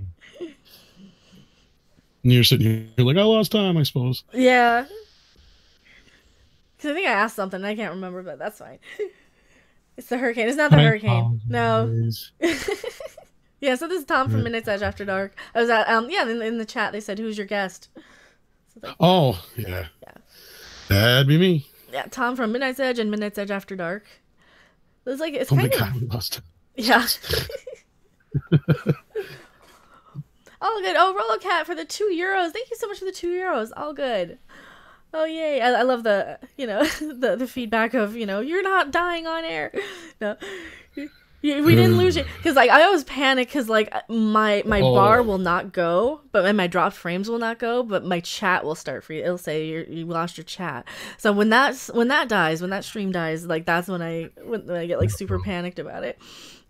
Well, and I know you said something about having issues the first time you did this. This is the first time I'm on your channel, isn't it? Yeah. Yeah, I had Doomcock on a few times for... I think he did 2 streams and then 1 gaming stream and one where he was lurking and didn't want to be known. So he's technically been on the channel 4 times. And but yeah, we were going through Discord and not through like Google Hangouts. So I was just capturing Discord through my audio. But I figured this is good because we have like the video here, and it doesn't have like the whole chat to cluttering up the screen if we don't want it there. But normally people just use Google Hangouts on air, and my Google Hangouts, like, it's still attached to my original account, so that's why that picture is not my YouTube picture. Yeah, I ran into that. I was trying to figure out why my picture wouldn't come up on the Midnight's Edge thing, and that's because it's going through the Midnight's Edge channel. I figured out. So yeah, now people actually can see my ugly mugs. So now you know why I don't turn my camera on. Oh, you're fine. You look like a internet movie reviewer and critic. Well, at least there I'm shaved and got a haircut. Now I look too shaggy. I come out with looking like an SJW, so I don't know what you're complaining about. Yeah, because I have dyed hair. Yeah, but you can prove people wrong at least. You know, that's stereotypes. And well, and I was I think I was complaining about them. I don't even remember saying this until I started seeing it in comments that apparently I mentioned that the SJWs have kind of the pastel faded hair that looks really blotchy. You know, they'll have like the pink splotches here and there because they bleached their hair, but they didn't bleach it all the way. And then they never dyed it again. And then they wash it like way more than you're supposed to with dyed hair. So yeah, like it's a maintenance thing. You got to maintain your look if you're gonna go with bright red anime hair, right, and punk rock hair. I miss hair. Lily Woodward. At least you don't look like a man monkey like me. Oh jeez. I don't know. I might right now. And what's the Matrix? What is the Matrix? Wanted to know about my channel. Well, actually, my channel is the sister channel to Midnight's Edge, which we cover a lot of inside Hollywood politics, not like politics like DC politics, but like Hollywood politics, like the ins and outs and the producers and the studios and how things go wrong. We try to dig and uncover a lot of the behind the scenes stuff that you don't normally hear about, the stuff they're trying to hide, you know, that kind of thing. We do a lot of retrospectives. We do a lot of shows like this with Mecca on our channel. So there's the two channels. There's Midnight's Edge, and then there's Midnight's Edge After Dark. And After Dark's a little bit more laid back, a little bit more news-oriented and editorial-oriented, I guess you'd want to call it, because Mecca comes on there, and we just talk shit about all the news that's going on in Hollywood right now. And I giggle because I don't understand any of it. Bullshit. The only time you really, and you know more than you let on a lot of times too, I noticed as well, like you said earlier, kind of. Yeah. You know, the only thing you're really kind of not into is the Marvel movies and stuff. So, which isn't a bad thing. Like it'd be because the rest of us love Marvel, so it's nice to have somebody as a counterpoint as well. You know, to be like, you know. Well, but at the same time, you're very versed. Well, superhero yeah. movies then. Yeah. But nobody loves DC right now, so you're not alone on that. Except for those Zack Snyder cut lovers that are just hung up on it for some reason. I get it, I guess, at a point, but let it go eventually, man. Yeah. Well, thank you, Mary Ashmead. I appreciate that. You're a very good liar. Did she see you on the? Oh, she saw you on the stream, right? With when we were on with Ren, right? Yeah, I think I flashed everybody for like 5 seconds. You flashed us.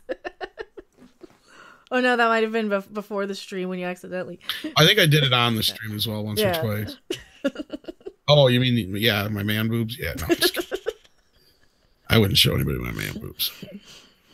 What is the Matrix? You are right. She should say TM after every time she giggles and trademark. Yes, giggle TM. I know that's kind of all I do. They just wanted me to be on the show to laugh and be the Robin to their Howard Sterns. No, we like your insight. Not only just because you're a woman, but you're very well versed in a lot of sci-fi. Just because you're not into the superhero stuff necessarily doesn't mean you're not very well versed in a lot of stuff that I'm not even that knowledgeable in. So it's great to have somebody who's, you know, knows that stuff. And, you know, because we get asked to cover a lot of stuff that we may not necessarily be fans of. So sometimes it's nice to have somebody else along who knows it. So, and of course, like, you know, like Doomcock, he knows just about everything. Yeah. Rob too, he's like an encyclopedia, and I am too on certain things. And then you go over to Nerdrotic, and he's got tons of knowledge of not just television and entertainment, but especially comics and stuff. So, you know, we like to kind of go to him for some of that when, you know, we don't know. So yeah, we all kind of help each other out in a way, I guess. Willie Woodward, thank you for the $1.99 super chat. Have any of you guys met in IRL? No, I've not met anybody. Not that I know of. You can't assume that I know anybody ever in real life anyway. That I've I think ever we're met all anyone. a bunch of recluses anyway. Yeah. I think that's like criteria 1 for being a YouTuber nowadays is just to be a recluse. You know? You almost have to be because you're working constantly. Yeah, you are. You're working constantly. You're constantly answering messages, looking at articles, looking at things to talk about, interacting with the community, which I really love doing. That's why I'm always on Twitter with you guys, Right. and you can probably I shouldn't call Twitter. it work. It isn't really like a job. No, you're just kind of always on. You're kind of always consumed by it. But yeah. Oh yeah, because it's stuff you love. Yeah. You know, and we love the people, and especially when you get to get in contact with people inside the industry and stuff like that too, it gets real exciting. And and I love doing the interviews and stuff like that. That's kind of my thing too. So yeah, you got to interview the director from Jason 9. Jason goes to hell. 6 and 9 and 6. Yeah. Like, dude. And I got a few coming up, but I'm not gonna say. I can't tell you, but I'm excited. Because I think that's another thing that like Tom and I can talk horror movies, like the 80s slasher movies for sure. Exactly. So yeah, see, Rob doesn't know Rob doesn't know the horror. Shit. Yeah, and I don't know, that's not everybody's cup of tea either. Yeah. So that's like me and like romance comedies, like I don't know, or me and like whatever Mannequin. Yeah. Like for me, like we were talking about that the other night. Which one? The Mannequin one I was just saying, yeah, you said romantic comedy. That's kind of a sci-fi though, because in a way, yeah. Yeah, it's more of a sci-fi, and that's more of like just an 80s comedy. True. But yeah. I like it. I don't, but it is a romantic comedy. So. Yeah, kind of. But that was back before like the rom-com genre. I kind of consider rom-com. I think I even compared it to like a Capra movie, didn't I, when we were talking about it? Yeah, maybe. Well, that's so much more of like an 80s fantasy sort of, like a weird science sort of movie, Mannequin. And like a rom-com, I kind of consider Pretty Woman is kind of the start of the rom-com genre. Almost. I guess. I'm trying to think. Because all the others were kind of like... I mean, maybe I don't like think it was much of a. It really wasn't much of a genre in the 80s, was it? Well, maybe you had like because so many of them you still had like kind of the Brat Packers in there or that. Well, yeah, but you didn't have like romantic comedy. You usually had just like straight drama, like love story type movies. Yeah, like what's the one with Eric Stoltz and Leah Thompson? Oh, Some Kind of Wonderful. Yes. Yeah. Like that type of movie. They did kind of start near the end of the 80s because, like, yeah, you had a few. When Harry Met Kevin Sally. Bacon was another one. Yeah, that was probably one of the first real romantic comedies. Or Say Anything, maybe. Those two are probably really good examples, yeah. Because I remember nobody could really categorize Say Anything when it came out. Because everybody's like, well, it's not quite a comedy, but it's not really a drama, and it's got this really cute romantic story in it. And it's like, categorize it, and it's like, well, yeah, because it's a Cameron Crowe movie, but yeah, you're probably right. That wouldn't surprise me. Cameron Crowe probably is responsible for creating the romantic comedy. Well, because you had the whole John Hughes cat sort of genre almost to a point. Well, yeah, and he is a lot like John Hughes, only like with an edge. Yeah, well, and like Pretty in Pink was kind of a romance comedy as well. Now that I think about it, true. That's probably the first one, actually. But it still kind of got John Hughes probably did kind of. It was still in that 80s sort of John Hughes genre too, like the teenager genre. Well, yeah, but he was kind of the first one to really do those kind of movies from the woman's point of view. Yeah. That's where it really kind of changed you had very few movies prior to that. Well, no, that's not true. They had tons of romantic comedies back in the 60s and stuff. Well, yeah, like Barefoot in the Park and yeah, so I guess you got to give credit where credit's due. Is he kind of brought it back, but definitely that's like the groundwork for the modern romantic comedy for sure, because it's always about the girl who gets the guy that she know yeah. But no, like you had a lot of them back in the 50s, 60s, and because then that's where the whole like road comedies and stuff came from, the romantic comedies. Because What's Their Faces did a bunch of movies together. Bing Crosby and Bob Hope. Well, there were ones too, but there was a couple. Oh, like Tony Curtis and Jack Lemmon, sort of like Some Like It Hot type of movies. No. Well, that's getting closer, but there was a because like the Out of Towners is a remake, Oh yeah. stuff like that, and they did a lot of those romantic comedies back in the 60s and 50s and stuff. Yeah, Bringing Up Baby, yeah, stuff like that. Rock Hudson and Doris Day. Thank you. There. Oh. Them are good ones. Yep. Yeah, Pillow Talk. Yeah. Splash was kind of a romantic comedy too. Well, that was also kind of sci-fi, the fantasy, because she was a mermaid that became human. Yeah. Hepburn and Tracy, that's another pair. Yep. Yeah, Pickup Artist is another romantic comedy. I haven't seen the Pickup Artist. Didn't Lucy and Desi do a movie too back in that era too? Oh, Lucy and Desi did a lot. They did like the Big Big Trailer and yeah, that's kind of but that was kind of a newlywed sort of comedy though. Sort of, yeah. Bogey and Bacall, yeah, that's another one. Yeah, I think that was one of the ones I was trying to think of too. Yeah, How to Murder Your Wife, Jack Lemmon. Yeah, we're going like old people movies. This is great. I love this. Oh, I love old timey movies. I know, me too. That's why we're so jazzed about this whole Dimcock Theater thing. If we can get it off the ground, because we just love these classic movies and stuff, and a lot of the stuff that's in public domain is just so cheesy good. Oh yeah, and we could like, well, I don't know if you can see all these my 50 packs are all like public domain sort of movies, right? And a lot of those are just cheesy B movie like Teenagers from Outer Space and giant Gila monster sort of movies. Hey, and we can find ones that they never did on Mystery Science Theater as well.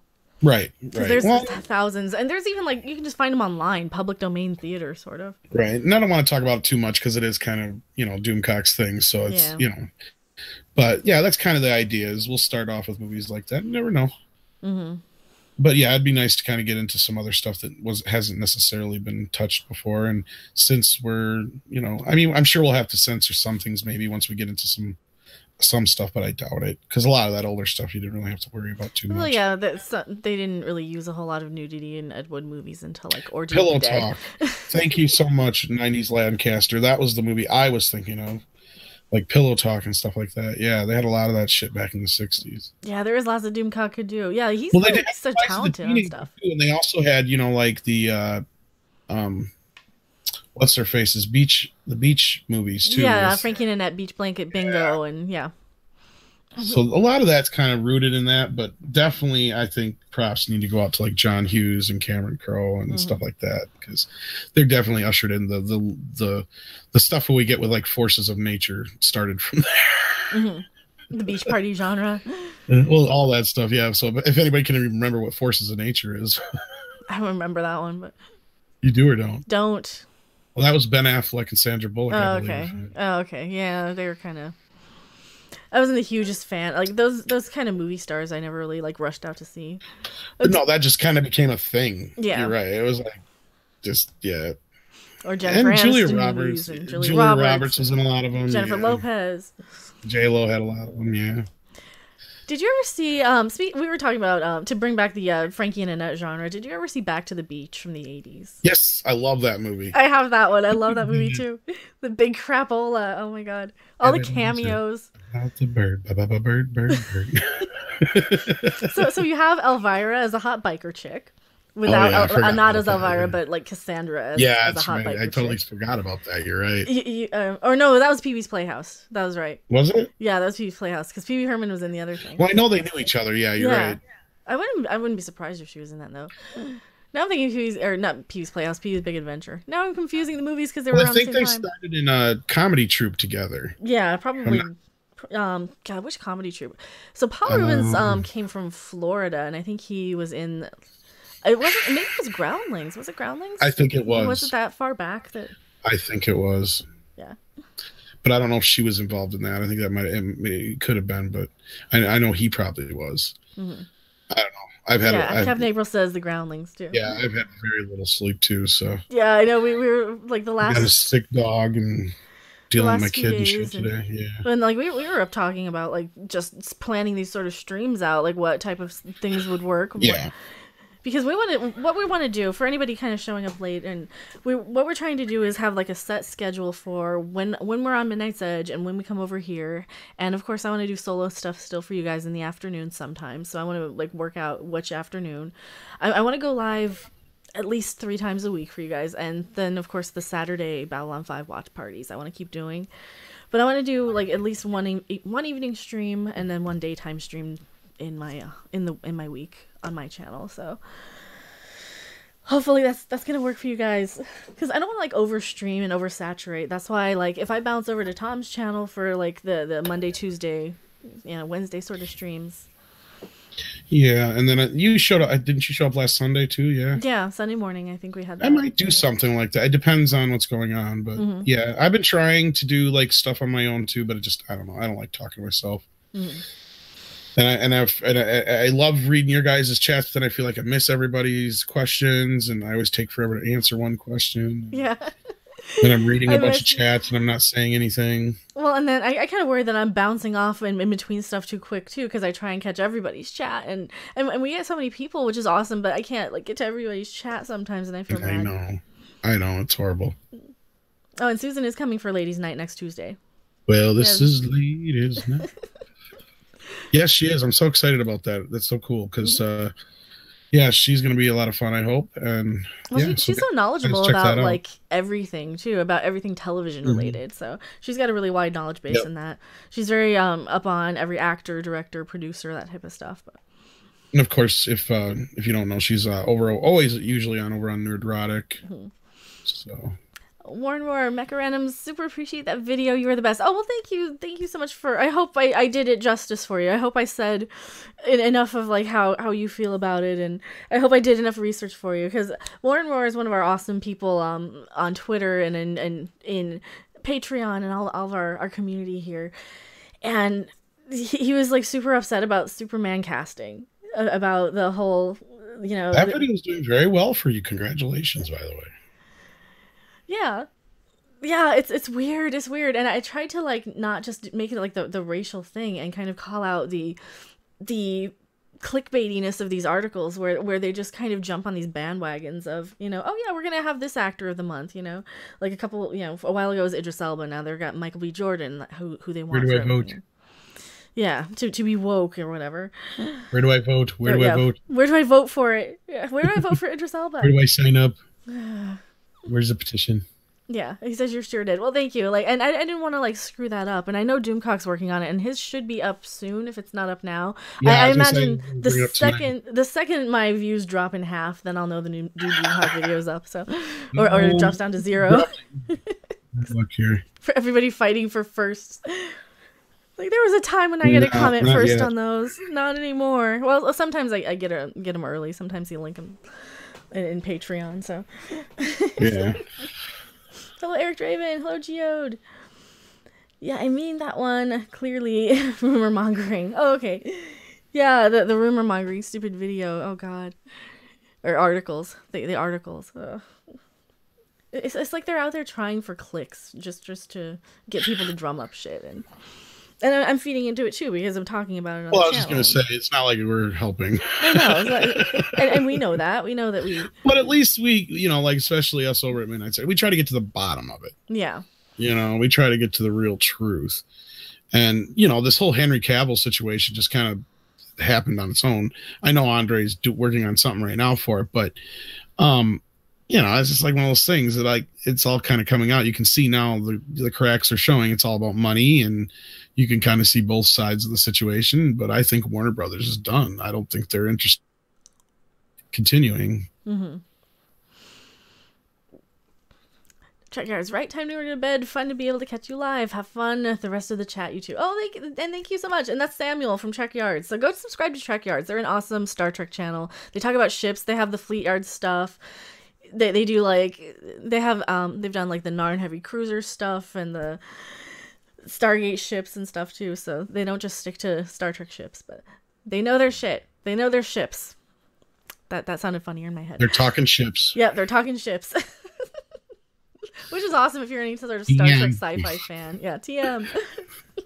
I want $5 every video now. So is Henry really out, or is there still a chance he'll still be Soups? Asks God. What do you think, Mecha Random? I think they're probably they'll probably string him along until something happens, like some reboot or changeover, and they'll just kind of quietly string him along for a while, and if anything. Well, I think it kind of pissed him off that he wasn't able to show up in Shazam. Well, maybe. It'll probably be something like, yeah, don't call us, we'll call you, and then they just never make a script, so I don't know. Well, that's kind of what the one story was implying, to go back to it, was they're saying, oh, well, there's just no projects right now. There's no, hasn't been any negotiations, blah, blah, blah, bullshit. Mm-hmm. Yeah, it was a little while ago this happened now, where we were just starting to hear about it, but basically, unless he comes groveling on his hands and knees and saying, I'll take, a very huge pay cut, he's not going to be Superman again. Yeah. Warren, thank you for the 99 super chat. You're sending hugs for being amazing. Oh, thank you so much. And you're amazing too. You're one of our awesome people. Just in the whole community. Like, you guys are so awesome in the whole community. Like, this is why I have Twitter. I'm one of those people, I never had social media forever. And to kind of be able to interact with people who kind of think similar enough to where, or are respectful enough to disagree respectfully on things, and to kind of be able to share the common interests and have the kind of common goals of fixing pop culture and bitching about it, and we're not just bitching about it, we are trying to fix it. We're trying to make a point and make enough information known that so that like kind of the average people out there can kind of know what's going on and know why we're pissed off about things.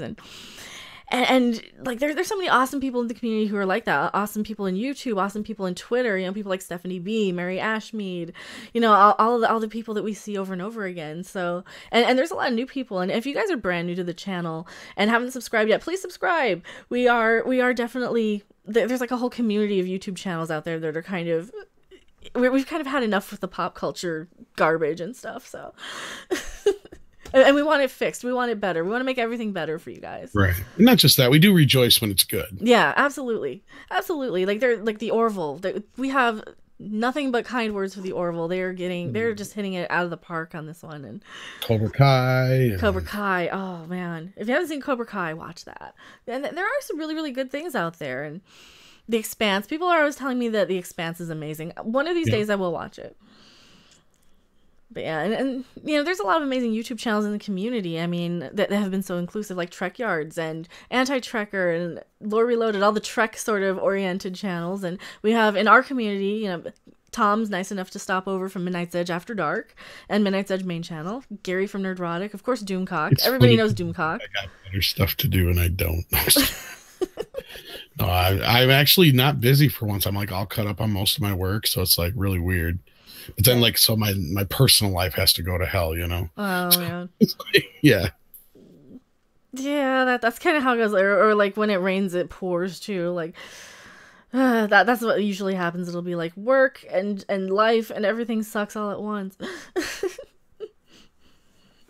No, I love my job as far as what I do here. And like I said before, we love the community. And that part's the best part. That's what keeps you going. Is knowing that there's people out there who want to hear what you think, may not always agree with you, like you said, but they also know your heart's in the right place and you're doing it for the right reasons, because we're doing it for the loves of these franchises when we have to be, tough love. Yeah, that's like me on my videos when I just kind of go off and rail and call Mikey Spock a cunt for like 10 minutes because I'm so pissed about her being in a captain's photo when she's not.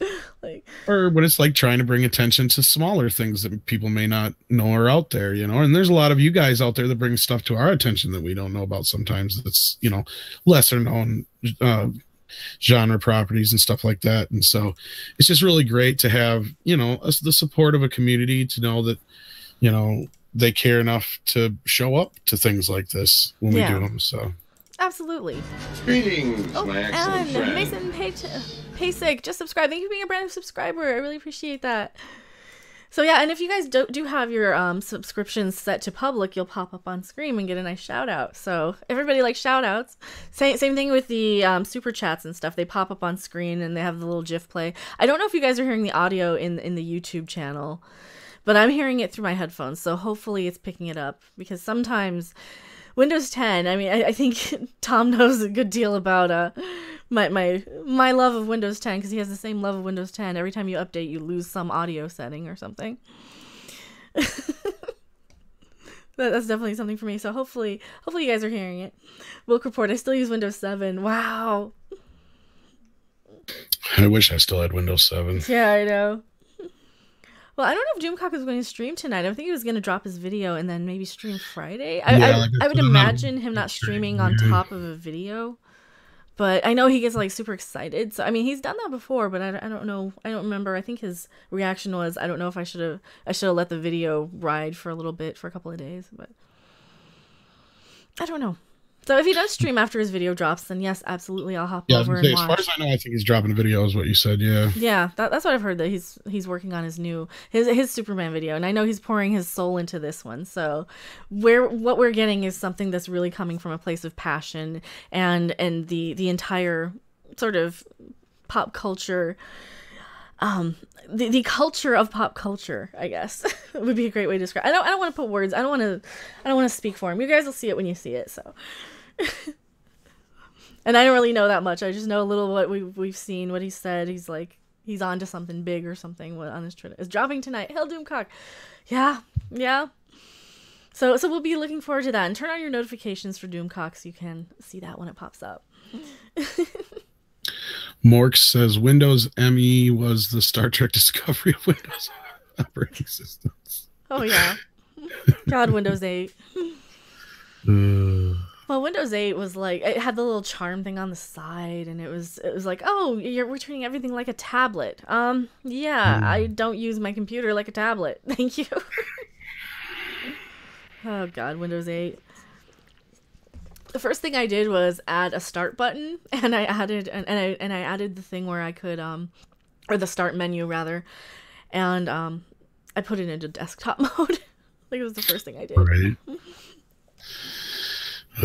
But of course, I think I went from like Windows Millennium Edition or something. Millennial Edition.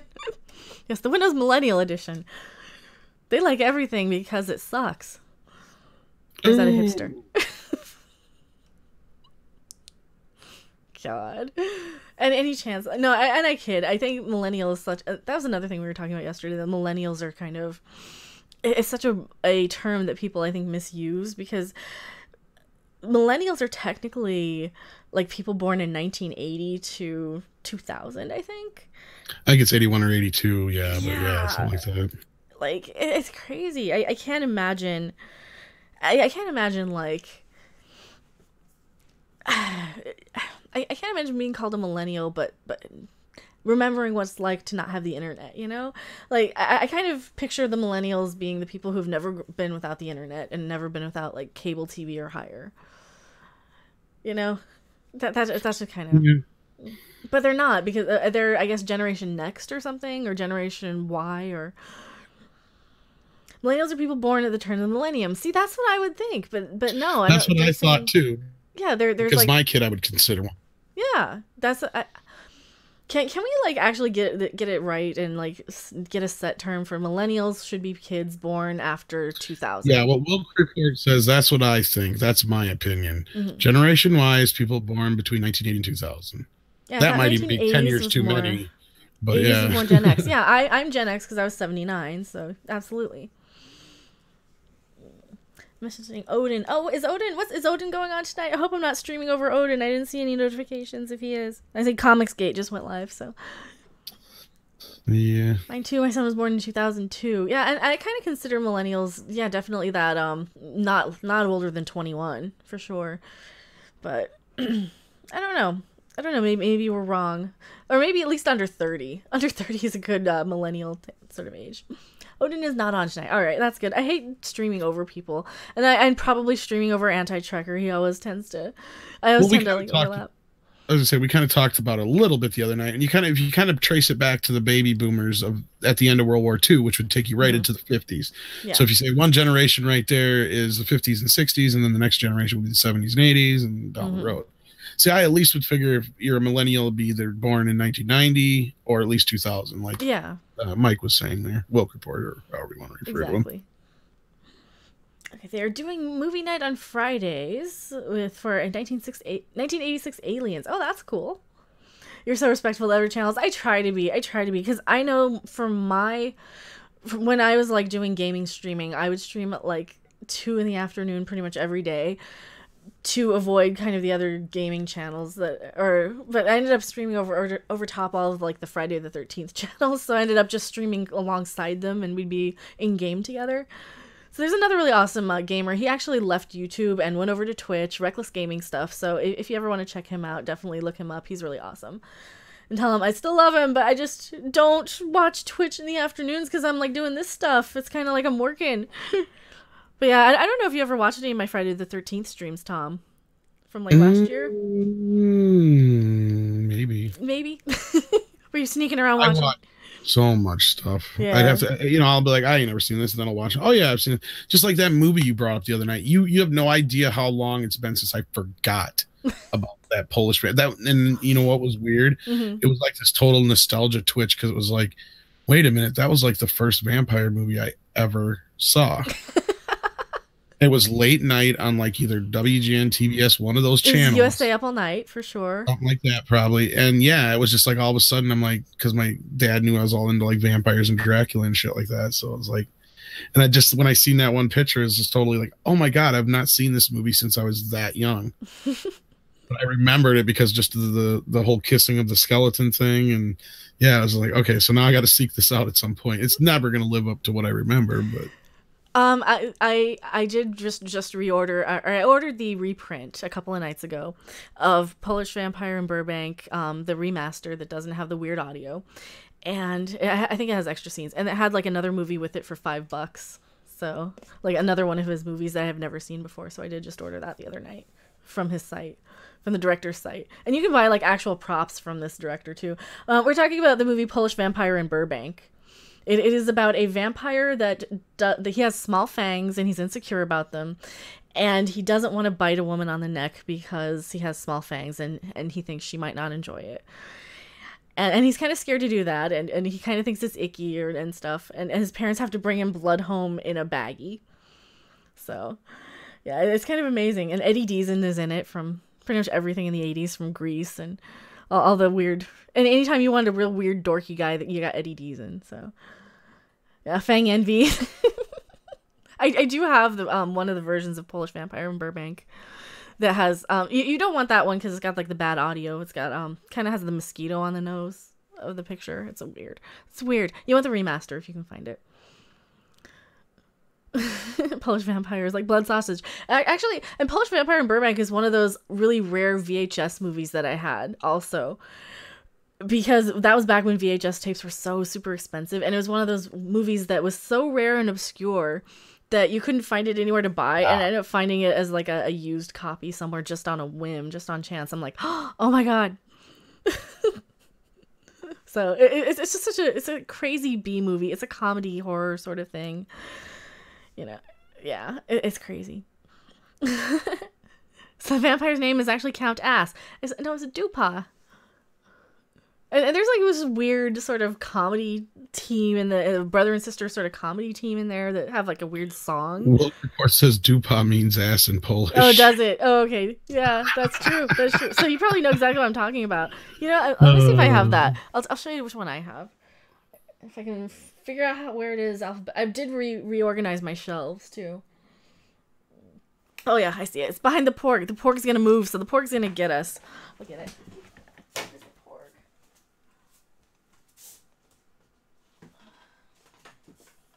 Yeah, I can't see because you got it on. You don't have video on my end. The pork moved.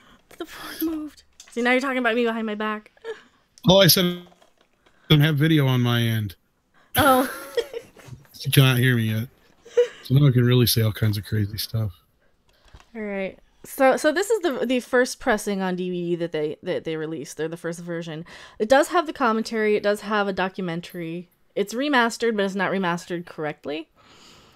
So, yeah. I can't see it because this is what I said behind your back. I said I can't see it because I can't see video on my end. All I got is the picture thing. Oh, okay. You'd have to look at my stream. Yeah. So this will be for the chat, anyway, if they want to look at it. So this is like, if you find this version and you have a choice, get the other one. But I would say even if you can find this, it's not that bad. And they do sell, like, they have the fangs. They actually sell the fangs on his site. He has the actual movie props. So now some rich person's gonna go buy them because they heard it on my stream. No, the poor pork. I know, he went... He jumped. He was a jumper. None of the rest will jump. So is the newer one properly remastered? Yeah, then? yeah. The audio, there's audio fixes, and yeah. You have to send me the link to that one. Yeah, that's at Paramount.com. Oh, is it one of their on-demand ones? No, it's his actual website. The director who made the movie. Oh, it was that independent kind of thing. Yeah. Okay. This is a micro budget movie. It was made on a budget of like $2,700. So yeah. That's what Kevin Smith spent on Clerks. Yeah, and you get some really fun movies. Or did you say 2,700? 2,700. Oh, okay. Never mind. 27,000 is what he spent. Okay. But of course, Polish Vampire was a little earlier. How the hell do you make a movie back then for $2,700? Exactly.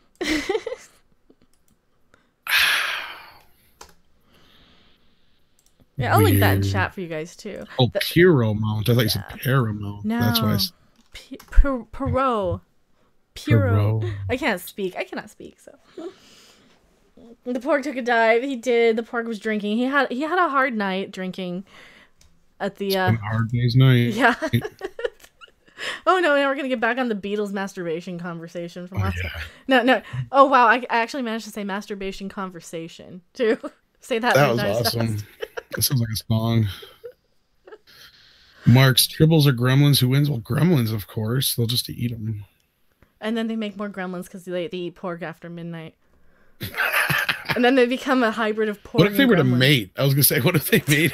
Oh my god! I would watch that movie. Porg's mating with gremlins. So you'd have like a gizmo pork. Well, pork is kind of already a cross between a gizmo and a penguin. So. Or no, he said tribbles though, actually. But oh, tribbles. Same difference almost. Mm. I'm not even paying attention. Oh, Porgs, gremlins, tribbles. Well, they're all cute. That's the three-way. I guess. I mean, porgs were okay. They're so cute though. They have big eyes. I was all for them at first, and then the movie sucked. Yeah, that's true.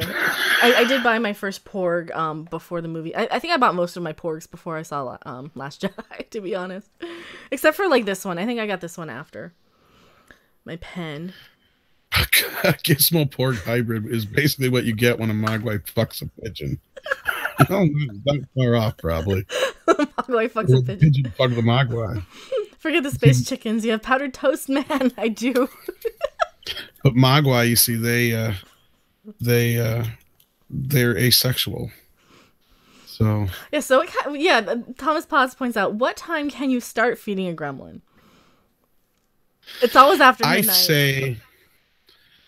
I always said in my head it would either be headcanon afternoon. Because if you think if they're a nocturnal animal, they're going to sleep from whatever time anyway. So I'd say anytime afternoon. So like it's just my theory is there's like a 12-hour period. I actually wrote a Gremlins 3 script years and years ago when I was very ambitious. And it really got into a lot of the lore. And that was one thing I kind of did get into. And why, if you get a Mogwai wet, those Mogwai are bad, but if they actually procreate and make good Mogwai, they come out just fine. Yeah. Oh, see, that'd be cool. That's where Gizmo come from. Well, kind of what it was like it took place now with Billy and his family and kid and stuff, and he had a bunch of flashbacks between Mr. Futterman telling his flashbacks to World War II, which would tie into Mr. Wing's story, which is being told by he was the boy in the first movie, but now all grown up, telling his grandfather's story about how he found Gizmo. Yeah. And it would kind of wrap around how there was more than one. Gizmo was just the last one left, and that's how he knows about all the rules. Yeah. And he'd break a rule with each one of the Mogwai. Is how it worked out. And that's how the Gremlins showed up in World War II. So it was this whole kind of wraparound story that, yeah. Well, at the same time, I had this other stupid plot line. This is the part I thought that now looking back, I'm like, okay, that's dumb. Your B plot. Yeah, well, what starts the whole thing in motion is somebody finds the gunk crap left over from Stripe in 1984 in a little vial in the police evidence locker or something like that. So they get curious, and some scientists get a hold of it, and they realize what it is. So they recreate Stripe, only he's like very genetically advanced and strong and can come out during the day and all this other crazy. He has none of the downsides, basically. And you find out that they've been working on this for a while, and that's when Billy finds out, and he gets all pissed off, and then they find out about Gizmo, so then they want to know more about Gizmo and shit like that. It was this whole thing. Jurassic Gremlins, kind of. Yeah, that's what I was thinking. It's like the kind of, like I said, that was the only plot point. Now looking back, I'd be like, oh man. But actually the original opening was, and it was kind of funny, it started off as a cartoon of Gizmo, like on a Saturday morning adventure. Mm-hmm. And then you would pan off the screen a la Mrs. Doubtfire, and it would be Howie Mandel doing Gizmo's voice on the cartoon. Billy is the director of the cartoon because, you know, he's a cartoonist, animator, whatever, you know, drawer, you know, he's artist. Mm-hmm. So he created this. So now that's what he's doing now. Instead of an architect, he's actually making a Gizmo cartoon and making a bunch of money that way. So that was kind of my whole thing. And then, you know, and he also had a side plot with his kids and Gizmo being left alone and shit. And then of course that starts a whole slew of gremlins in the background, aside from the other crap going on, which is distracting the adults. So it was like, yeah, it was, I actually wrote it all out. I had the whole damn thing. But it was probably too good, so they didn't go with it. And then, no, I never really sent it to anybody. I came close to sending it to somebody at Warner Brothers one time, but they didn't want me to send it. So yeah, because then unsolicited. Yeah. I was like, well, what's the difference? You guys own Gremlins, for fuck's sake. Mm-hmm. Well, then there was another leader Gremlin too, and that's what pissed Stripe off, because there's, you know how you had Stripe and then you had Mohawk. Well, then there was another level, and it was the King Gremlin, and he actually had horns. Instead of the Mohawk or the scales. So it was like him and Stripe actually go at each other at the end. So yeah, for control of the Gremlin horde. It got really. They would let people make like fan films and stuff of it, like. Now looking back, it's so fan film. It's like, oh my god, that is so fan film. But it would have took everything on that next level, because, like I said, when all the adults are all, you know, wrapped up in this whole genetically engineered Stripe thing, and the flashback stuff, getting the history of the Gremlins, you have Billy's daughter or whatever is babysitting Gizmo, and she gets him wet, and then those ones eat after midnight right away, and it starts the whole thing. So at the same time, you've got this whole horde of Gremlins that springs up in the meantime. So it was like, yeah, take over the whole town and shit. That's like a level in Saturday Morning RPG. There's a video game that's very 80s. I'm sorry for going that long. No, it's fine. I've never really told anybody that story before.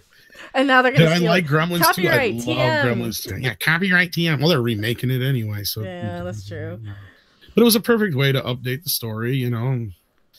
Well, some of it anyway. Like I said, a lot of it's very fan film, but there's points of it I thought were still pretty clever. You told us about Saturday Morning RPG. Good. Go play Saturday Morning RPG. I'm still waiting on them to actually like ship the collector's edition.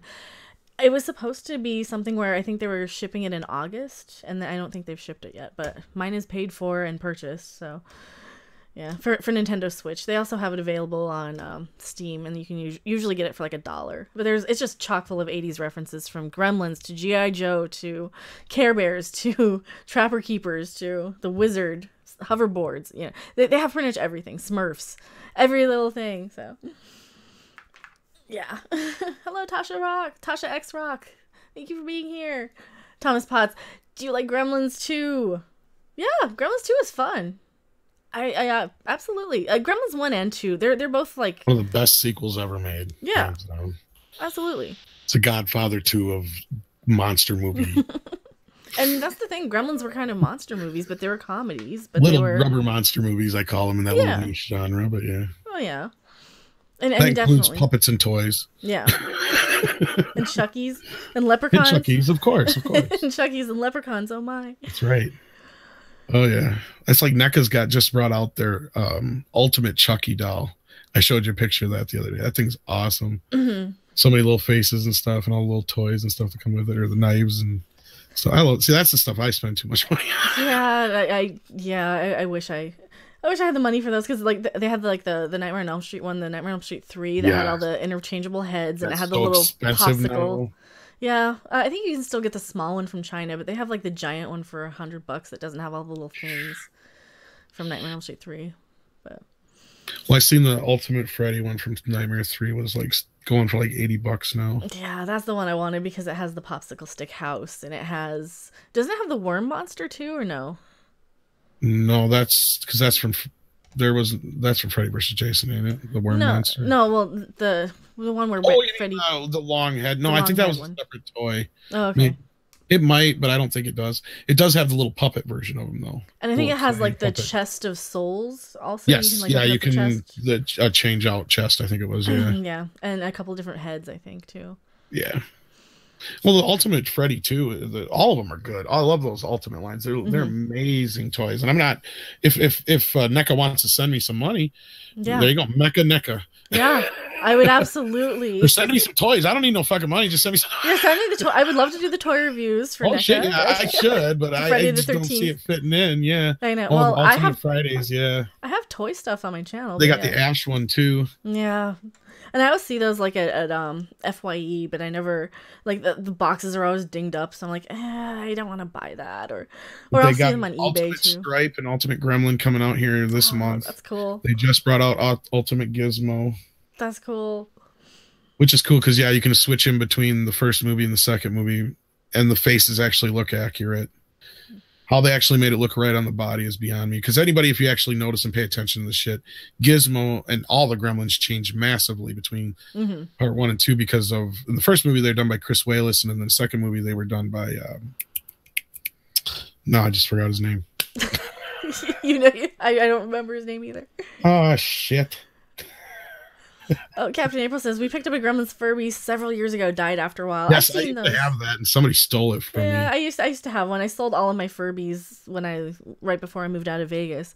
So I had the Gremlins one. I had a Yoda one, and I had there's like a witch one I think that I had that wasn't like licensed to anything. But the two like licensed ones were Yoda and Gizmo. Rick Baker. Mm. And that was his deal with doing it because Chris Walas was busy directing a movie, and Baker said he'd only do it if he could redesign all the Gremlins. Yeah. And give a select few with personality. Plus, that's how they got on the whole changing them with the genetics thing. So. Yeah. But the second movie was fine. I didn't. Oh, I didn't hear about anybody. But anyway, what I was saying is, there's a very, very, very noticeable size difference between what Gizmo looks like in the first movie and the second movie. That's because he's actually bigger in the second movie, especially in the head. Yeah. And that was because they wanted to make him more expressive. Yeah. They, just because have more animatronics in the head too, right? Right. And then I'm sure just like also had what was called a close-up head, where it's actually like a 3-foot wide head. Yeah. For just close-up shots where you could get very expressive with the. And now he'd be all CG. Yeah, unfortunately, if they did, I'd get so pissed. Yeah, and it would fail miserably because no one wants a Gremlins reboot, and two, quit taking my rubber monsters out of my rubber monster movies, you fuckers. That's too. Yeah, sorry. Yeah, no, you're exactly right. And nobody wants a fucking CG Gizmo reboot. Like nobody wants that. It's so stupid. Yeah, the remake will be CGI. Yeah, it will too. That's cockamagua, as Gizmo would say. I liked the Furbies though; they were really cute. They came out when I was an adult, so. Well, that's because Warner Brothers sued the fuck out of them. Yeah. And that's where I keep. Okay, and I got to say this, and since I'm on your channel, I can get away with it. Fuck it. Yeah. I keep seeing these people who say, "Well, you can't copyright something like that. There's no way that this guy's going to win." The Anas Abdeen case with Star Trek Discovery. You can't win a case like that. Well, then go back to the whole Furby case with Gremlins. Why don't you? Yeah. Sure, they settled out of court, but they wouldn't have settled out of court if they didn't think they had a case. And can you really sit there and say, oh, yeah, the Furbies were really that influenced by the Gremlins? Not really. They look more like birds, if you ask me. They do, because they have the beaks, and they... they kind of look like Gremlins, but Porgs not. Look more like Furbies. Now Furby can come back and sue Disney. Exactly. Well, and Porgs, they even kind of make sort of Furby noises, too. Very true. Well, and there's a game called Tattletale. I think I still have it on my channel. Furbies once. No, I'm just kidding. Yeah, there's a game called Tattletale. I think I still have the Let's Play on my channel where it is basically Furbies. And talk about copyright infringement sort of thing, but they changed it enough to where it is a giant one, and it's the mama, and then you have the babies, and they're different size, and they say different things, and they have like a different sort of, they're different enough, they're enough to where they would, if they made a toy of this, it could pass, because you have to rush it a certain amount of times at a certain time. There's a charging station. There's you have to feed them at a certain time and like recharge their health or they start freaking out. And it is different enough so where they could get away with even releasing a toy like that. So, you know, but this Star Trek Discovery thing is so similar, and they changed so much about Star Trek to look like the game. Well, I think you made the best point, and that was that the game.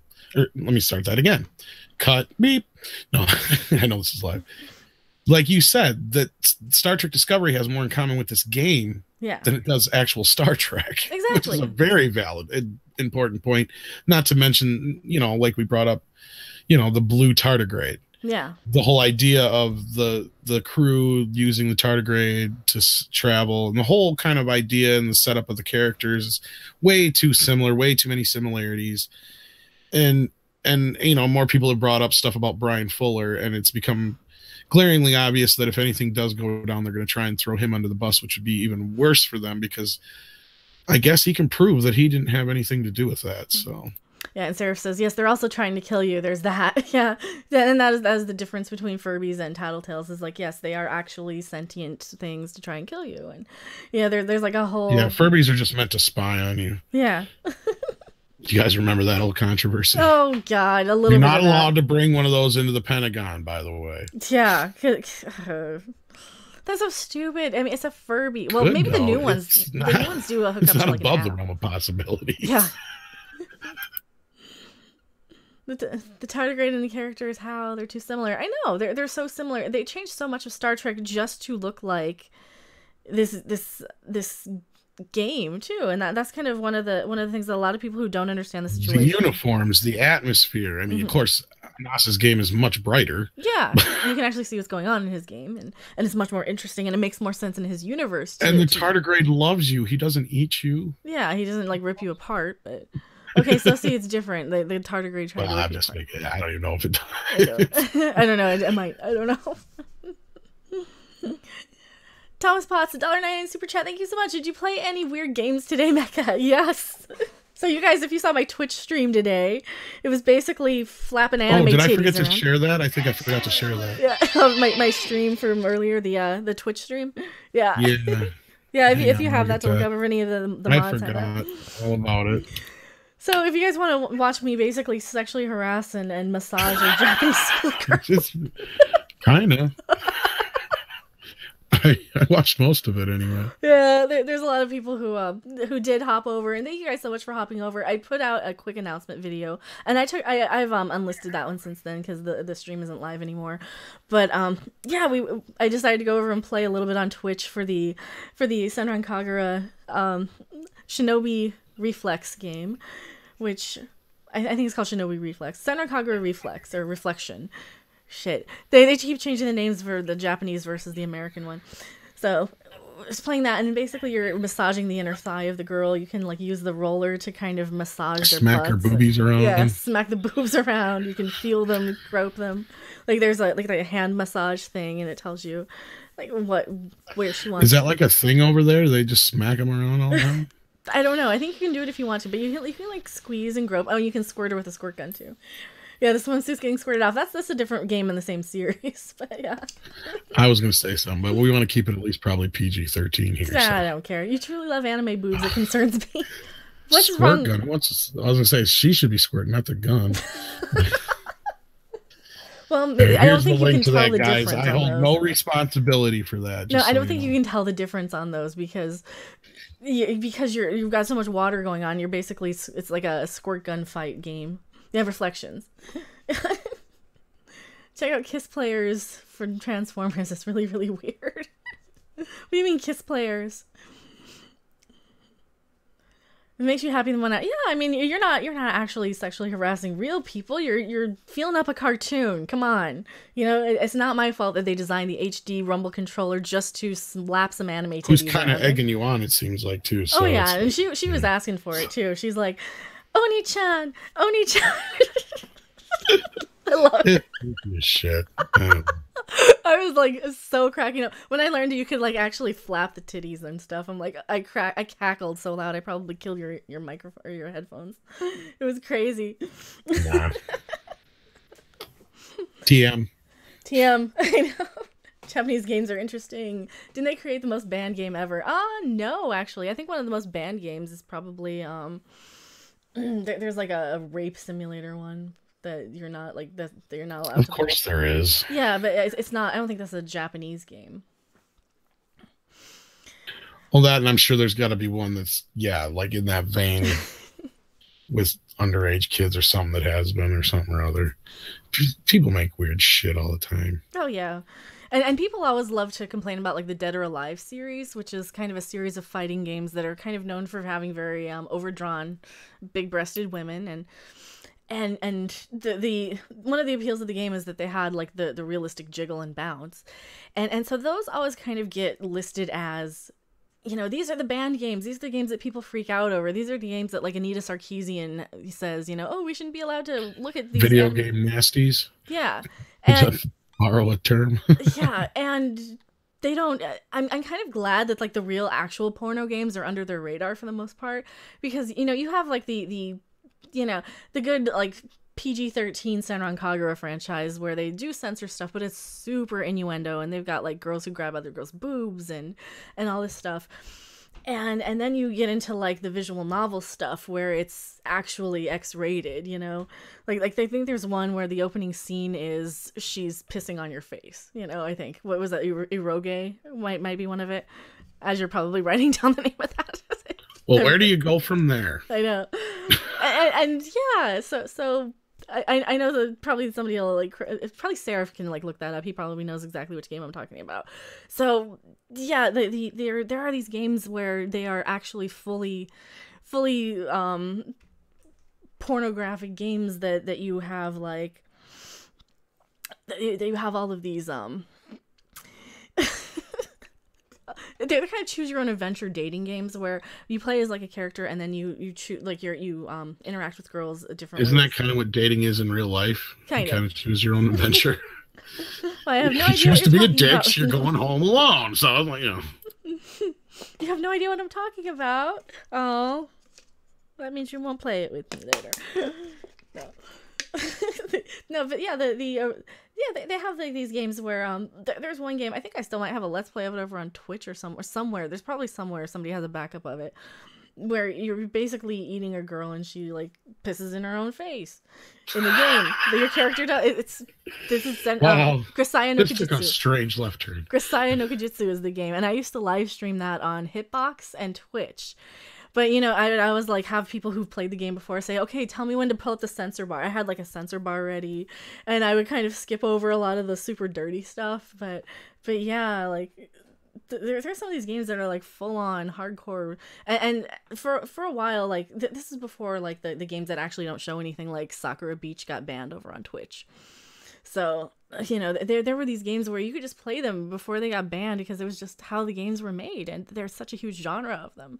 Katao Shoujo is another one. I don't know if that one ever got banned, but games like Sakura Beach do. All the Sakura games, even though the worst thing about the Sakura games is that they're kind of mass-produced and cranked out, and they have really kind of lame, cheesy characters, and they have really bad typos and misspellings and mistranslations, and, you know... But I think they do have nude patches on the Sakura games, but they're not nearly as bad as some of the games that aren't banned over on Twitch. So, yeah, like Grisaya no Kujitsu, and yeah, I think I don't know if they ever actually banned the Grisaya series on Twitch yet, but they probably should. Yeah. What is it? The Fruit of Grisaya is the English translation of the games. And I was playing a lot of visual novels because I wanted to do Let's Plays and live streaming. And I was doing the visual novels because I had shit internet when I was in Vegas and I couldn't really upload full motion games. So these visual novels are basically like you have the background and then you have the text pop up, and like a low resolution bandwidth can handle that pretty well. Somehow Katao Shoujo is not banned on Twitch. Really? And then that one wasn't terribly bad, but you had the full-on... No, Katao Shoujo had I got my channel striked on my old channel for the anal sex scene from that game. And I think a lot of channels got banned from that scene. Like, if you read a certain scene with a certain character where she's like, I want to try anal sex, and then they would ban your video for it. Yeah, that's so crazy. And Katawa Shoujo is a free-to-play game if you guys do want to ever check it out. First time I ever heard this game was through Jesse Cox. Yeah, and he was playing the what's the other one? The Japanese Go Nippon was the one. Katawa Shoujo has straight up uncensored sex scenes. That is true. And it does have that. I need to spend more time on Steam. Manga Gamer actually usually sells those games. and there are a lot of reading. If you don't mind reading your story and not really like if you're not like a huge super Twitch reflex sort of streamer like myself, I tend to like have a good amount of like skill at just reading the game instead of like playing something where I know I'm gonna suck if like I play Fortnite or something. If I were to play Fortnite, I would just like get dropped in and I would absolutely die. So it's also a really good visual novel with a really well written story, believe it or not, and it's free. And it is free. If you want to drop a link in chat, you can totally do that. Have you played the Honey Pop games? I played the first Honey Pop game. Honey Camp Studio was a clicker, so I did play the first Honey Pop game. Is there any porn games on the PS4? Probably. There's one on the Nintendo Switch almost. Twitch, I know. I don't like Twitch that much. It kind of bothers me, but it's all right if you know kind of your limit and what you're getting yourself into. And one of my problems was that I was doing it. I was doing Twitch and YouTube at the same time and not knowing I was getting anybody on Twitch. So I would get kind of like the trolly comments, and I was accidentally dual streaming for a while mostly because I was too lazy to change it over. Like right when I changed out my channel format, and there's kind of groups of people who gang up on girl streamers who stream under the IRL category, in real life category. But how's there a Switch game like that? It came out in Japan first because Switch is a Japanese, Nintendo's a Japanese company. Is it for PS4? Some of the Senran Kagura games are on PS4. Absolutely. You can get well, the newest one that's coming out, I think they do have it available for pre-order. They have re-released Burst, and they remastered it, or they're re-releasing and remastering Burst. So we're getting that the localized version, which basically just means English text. And they still have the good Japanese voice acting. So they have the English text on the games, and they keep the Japanese voice acting on the localized version. So Senran Kagura Burst Renewal is the one that's getting remastered on PlayStation. You also have Shinobi Versus and Estival Versus are the two others. Oh, and I think Bon Appetit you might be able to get on PlayStation on their download store. Because I know I can get Bon Appetit on Steam as well. Right, race car games are endangered. There's a lot of them, though. Nintendo's much more lax these days. The new Forda game came out recently. I keep seeing people tweet out pictures of that. Is it called Forda? I don't know. It looked kind of cool because you could drive around through Scotland, and I kind of want to drive around through Scotland. I got the pleasure of going one time. A few years ago, I was actually able to just kind of get up and do it, and I ended up getting to go to England, the northeast of England and Scotland. So is Tom still here? Yeah, he said he had to take out the dog, or let the dog in or something. So he has a cute puppy. I've actually been back for a little bit, but you've been just talking. I didn't want to interrupt you. Oh, okay. That's all right. Sorry. Yes, Tom is still here. I didn't even think you saw it, and I had my phone going so I could hear the stream. Okay. I was like, you didn't say nothing, so. Oh, yeah, I saw it. I just didn't want to take time to message back on there. Because, like, this one I don't see, but I'm trying to pay attention here, too. Because I have my chat here, and then I have my playback here. And then I have the one we're capturing on the other monitor. But, yeah. You missed that. Which one did you miss? Oh, he's missing the porn chat. Oh, the Woke Report is now following on Twitch. Thank you so much for the follow. And yeah, I do have my Twitch pop-ups too. Oh, the little zombie follow thing. I wonder if I should have that like on the bottom of the screen. Yeah, the top's probably fine.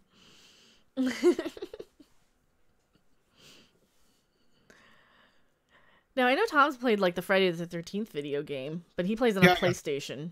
Yeah, I got PS4, yeah. You're one of those filthy console people for the game. You got to pay money, though, to play on console. That's kind of the bad thing. Well, here's the thing. The system I have for work, for Midnight's Edge, could probably handle some really kick-ass gaming, stuff, but I don't dream of using it for anything but that. So yeah, but no, yeah, that's I used to do a lot of I used to buy a lot of games on computer actually. So, but I don't know, like the old school computer games, like the strategy sort of. Well, no, I even bought up through like a lot of the Madden games. Okay. I had like a lot of the GTAs on the computer.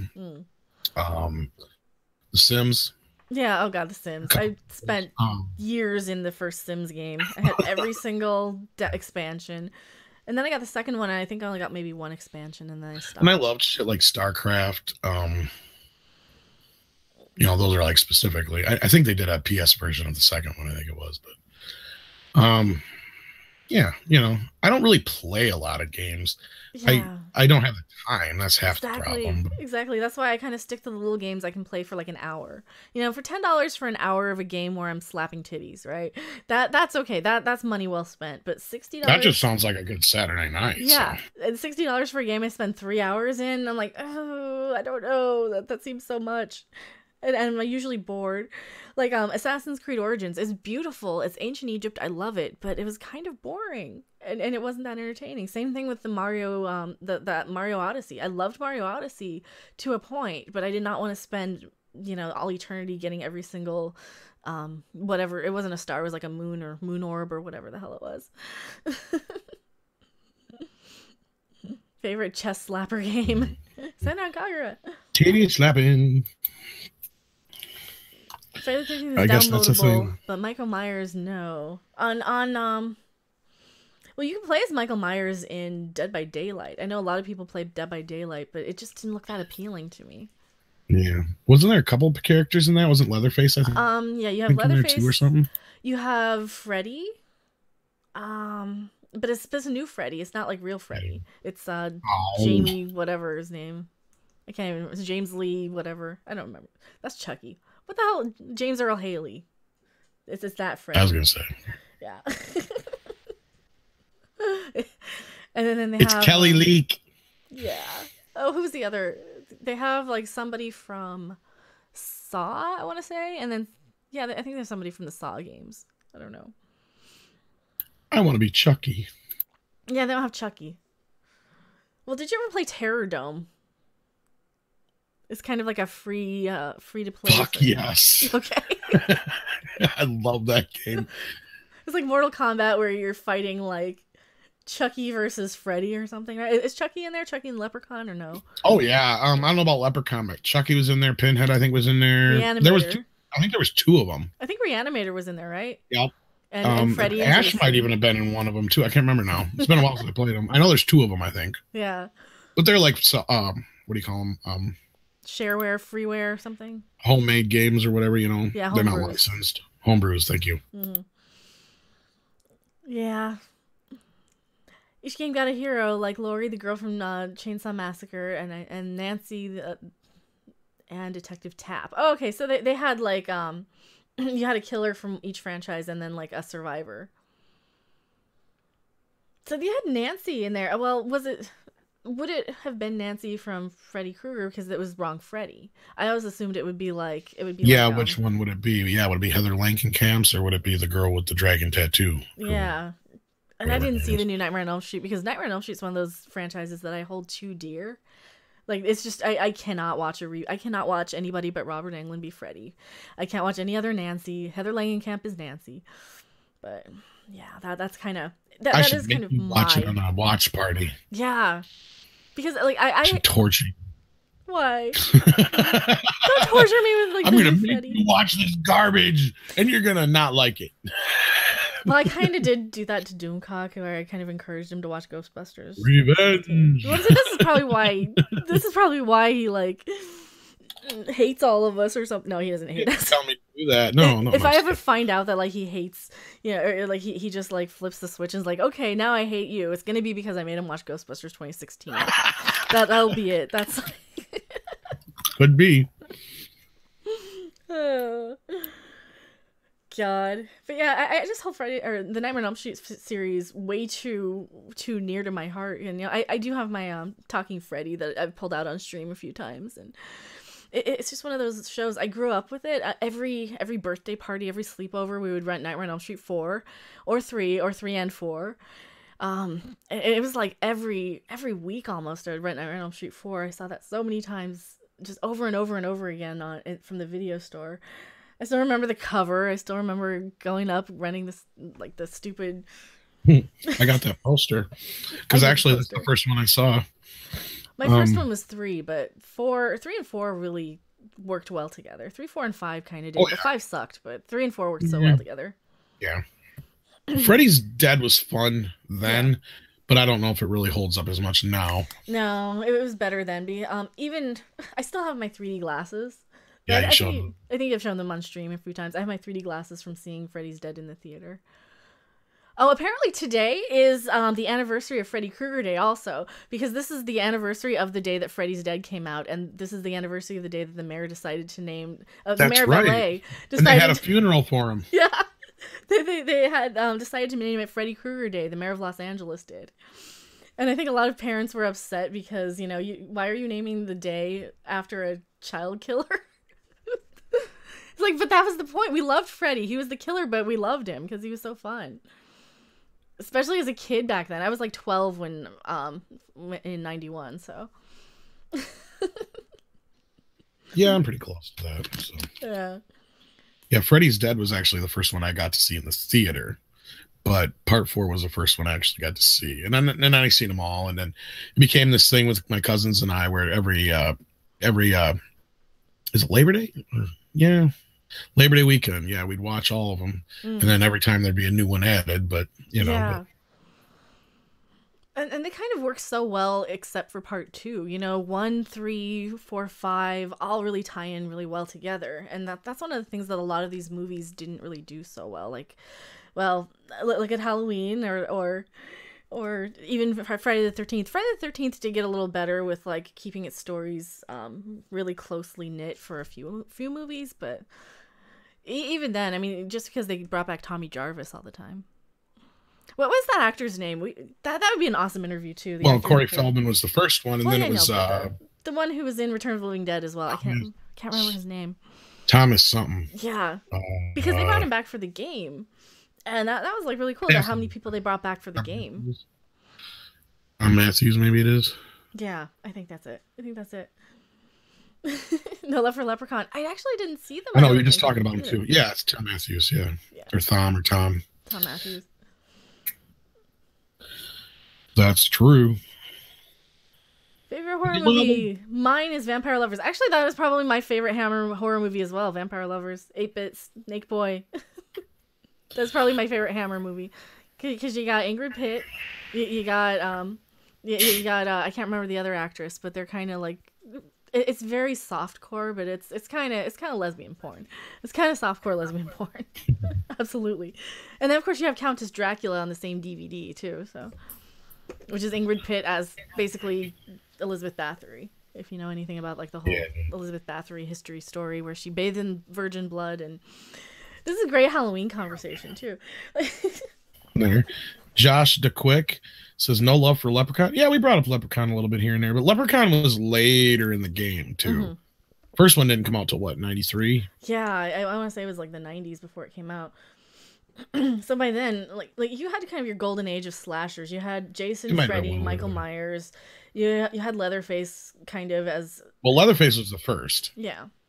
And then you had Michael. Then you had, like you said, Jason and Freddy. And then came Pinhead. And you could kind of... I don't know. Was there any other ones that you could probably kind of... Tall Man, maybe? Yeah, Tall Man. Yeah. Ash always was kind of thrown in there too, even though he's a hero-ish. Yeah, he wasn't a slasher though, but he's definitely of the genre of like all of the kind of 80s slasher horror movies that you had like. Well, most of the bad guy was kind of the star of the show. Of course, I should show what I got. My shirt is right now. I love this shirt. What's your shirt? I've got my shirts here. Let me see if I can show you. Well, I have a Hellraiser shirt somewhere. I just don't know where it is. Oh, that one's awesome. See it. See, I always want like the Freddy versus Jason shirts. That's a cool one. I hit the wrong button. I got a couple Freddy and Jason ones. One of them's with the two of them on a lazy river in a canoe. Yeah. 2 separate canoes, and then there's one that's American Gothic. Yeah, that's what Freddie I wanted. And Jason. I was looking for that. Yeah, and then I don't know how many I get them from Shirt Punch all the time. Not to plug them, but if they want to send me some more free, they want to send me something free, I don't care. Yeah, I'll review their shirts too. The one I got on right now is free, but that was because they fucked up my first one. But no, otherwise they're really great shirts. Super chat. Oh, they're the ones I showed you. They have the Queen series. Yeah. I showed you the Karate Kid one, and I also got one the same as Beavis and Butthead, and they did a couple other ones too, like that. Karate Kid ones, but yeah, thank you so much, Date and Fight, for $5 super chat. Hello, and enjoy another donation. Well, I really appreciate it. Thank you so much. Hey. Well, you got to check them out because they only do these shirts. Like, they have some of them that are always there, but they only do special ones for 24 hours, and that's where a lot of these cool ones come from. So. Well, I have a Nightmare I'm plugging them, and they don't give me nothing, and I spent more money than anything on them, but yeah. I have a Nightmare on Elm Street shirt that has, like, the Freddy Krueger pizza place sort of thing, but I've never actually gotten around to wearing it because I usually wear something. I think that's one of theirs. Yeah. I think I got it at FYE. Because when they first started, they had some really kind of ones, but they've gotten really some really good ones. They've gotten a lot more licenses and stuff, even Aliens and a lot of the superheroes and stuff. Star Wars, Star Trek. Brandon G says. One of my favorite older ones was it was the Star Wars poster, but it was Captain Kirk and Uhura, and all that kind of shit, and Khan in the background instead of Vader. Yeah. No, yeah. Well, I have speaking of like Star Trek posters, I have the Jack in the Box promotional poster that came out with when Generations came out. And it's a calendar with Kirk's face and Picard's face on it, and it's from the year that came out. What year was that? Generations, was it 94? I want to say. I think so. 94 sounds and it's about got right. The calendar from like 94 on there, or 93 or whatever year it was. And I have that, but I actually put a different poster in that frame, so it's behind something. But I still have that poster. and I saw that. And actually, I've seen all the Generation movies in the theater. I think I saw all of them except Insurrection in the theater. And I saw Part 4 was my first Star Trek movie in the theater, but I was like in 2nd grade. Mine were all on video and cable, but before Sarah that. says it's 94. Awesome. Thank you. That's what I thought. I was going to say, I think it was 14 when it came out, yeah. Uh-oh, I just dated myself. My bad. I thought you were younger than me.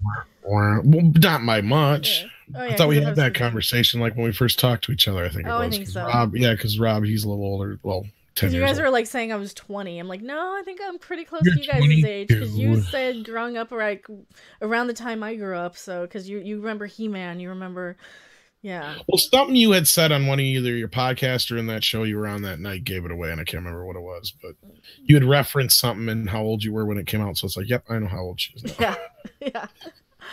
I'm not 20, but see, I think my brain became sentient around the late 70s because that's when I kind of start remembering stuff. So. You're 21 with a hell of a lot of experience. Yeah. Well, and the robotic body doesn't like age so rapidly, but there you go. As long as you get normal oil changes, right? Mm-hmm. Check your mileage. Make sure you're not overdue. Yeah, I know. Well, this is why I have to like go easy on like what? Change your gender fluid. Change my gender fluid. If anybody wants to know why we brought that up the other night. I think that's a line that came from a Mead podcast, A Minute's Edge After Dark, and because every time I hear the stupid term gender fluid, I always think, is that another term for personal lubrication? Like. It's so stupid, the term gender fluid. Yeah, and then you said it sounds like something you have changed in your car or whatever. Yeah. Did you have your gender fluid changed? Yes. Yeah, but it sounds like you're taking your car to get your oil changed, or your robot. Your gender fluid changed. You kind of had to be there, but I drank the gender fluids. Gender fluid just meant you were a big fucking slut and would fuck anything, but I guess that's not the nice way to say it, huh? Oh, yeah. I don't know. Well, I thought that's pansexual. I know, we can ask Lando. He's pansexual. We'll ask Lando. He's in the chat. He drank the gender fluids, too, he says. Hon, you looking mighty fine in them jeans. That's what I'm waiting for, is Lando to be dry, like humping the tailpipe of the Millennial Falcon. Would you be adverse if I asked you to take some nude pictures on the Falcon? She's a sexy lady. You a sexy man. if he threesome. like if he has sex inside the Millennium Falcon with like, Han Solo or something, or whoever he's flirting with this time, or Chewbacca, or R2D2, and he's inside the Millennium Falcon because it has the SJW bot. Is that considered a threesome? Yes. Okay. That's what I was getting at. That was my whole joke. So I got Han and the Falcon threesome. He comes in there, a little bestiality mixed in. Well, is it bestiality if he's an alien? He's still a beast, baby. You don't know. Sounds like Chef in the South Park. Beastly he can be. Okay, I'm done. No. Oh, that's crazy. That's what she said, and he said, and it said. Pansexual isn't limited to just humans. I know you can have like a dog hump another thing. That's what I anything. said. You didn't own this. R2D2 fixed the hyperdrive was like finding the G spot. Oh God, that kind of was too. Come on, baby, hold together. Oh Lord. That's just. Does anyone have any like questions out in the chat? I know we're kind of just, these are kind of like the lax streams where we don't really have that many topics. So this is like totally turned into a Midnight's Edge After Dark stream real quick there. I know. Sorry. I know. Well, that's kind of the point of having like all of us kind of cross over, is because like these happen over on pretty much any stream everybody's on or always on. So we kind of get into these, we just kind of go off on tangents and riffs and jokes, and I think we spend more time cracking each other up on these streams, especially like when Doomcock's on. And hopefully it's entertaining for you guys. I really do, because I know we're entertained by it, and hopefully we're doing something right. Lando Calrissian is in the chats. Look at that. He says no hole is safe. That's right. He comes over to the house, the fish stops swimming. The dog hides under the couch.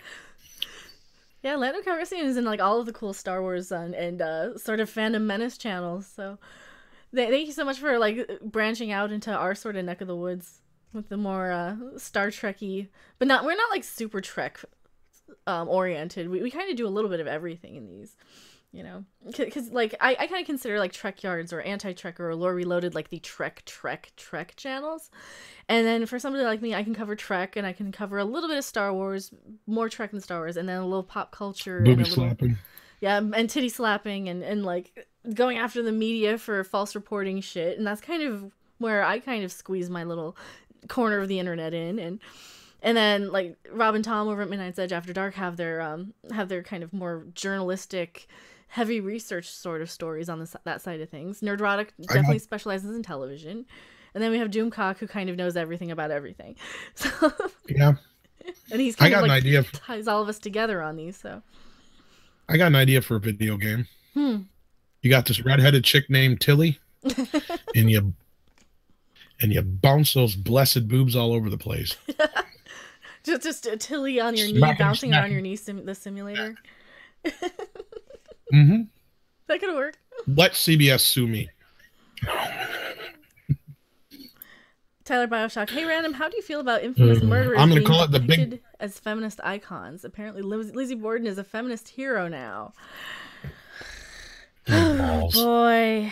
She was a psycho. Yeah. They had like some evidence, like I think people were uncovering that she had a lot of emotionally unstable stuff because of how her dad was, and he kind of did some like molestation stuff to her and her sibling, and he was like an absolute control freak he really turned her into this neurotic, crazy sort of psychopath. So yeah, she's not a hero. She's a deeply disturbed person who committed some pretty horribly atrocious crimes. Like, that's like saying Ted Bundy is a hero because he was cute. Which how many women were like out there throwing their marriage proposals at Ted Bundy and giggling, and were basically falling around in the courtroom like groupies. Well, he was obviously feminist. He didn't kill no guys. Yeah. It's crazy. If Tilly had boobs. Tilly has huge boobs. Mikey Spock does. The name of the game is Big Blessed Boob Bash. Yeah, Tilly is the one with the boobs. She's the curly redheaded girl. She's the one. She's the character on the show. She's the only character. And I just want to do it just to get back at CBS. Like I said, let's see him try and fucking sue me. Yeah. Say what? No, it's totally different. We could probably get some approval from the original creator of the character and just use his Tilly character that he had, his Sylvia character. Fuck that. let's try and pretend it's yeah. Well, that yeah. But there you go. And call her Tilly. I'm gonna go call her Tilly. Yes. So what? You gonna sue me? That's right. Come on, sue me. Let's see it. Fucking CBS. I'm surprised they're not like copyright striking all of our channels and stuff. Except I got to pay Doomcock for the name. Yeah. Harvey will try and say he came up with it. He's a schemer, I guess. Ever notice he's always out to get that cold hard cash, man? I know. What's he gonna spend it on? Like interdimensional hookers and strippers and Red Bull, Coke, Red Bull. Is he partial to Red Bull? Because now I know what to get him for Christmas. I don't know. I've been trying to figure it out, Well, you need to get him a Santa hat. Well, I got him in the Secret Santa exchange, so. You got Harvey in Secret Santa. I didn't know you were doing Secret Santa. I should have said that out loud. Well. I didn't know you were doing. No one invited me to Secret Santa.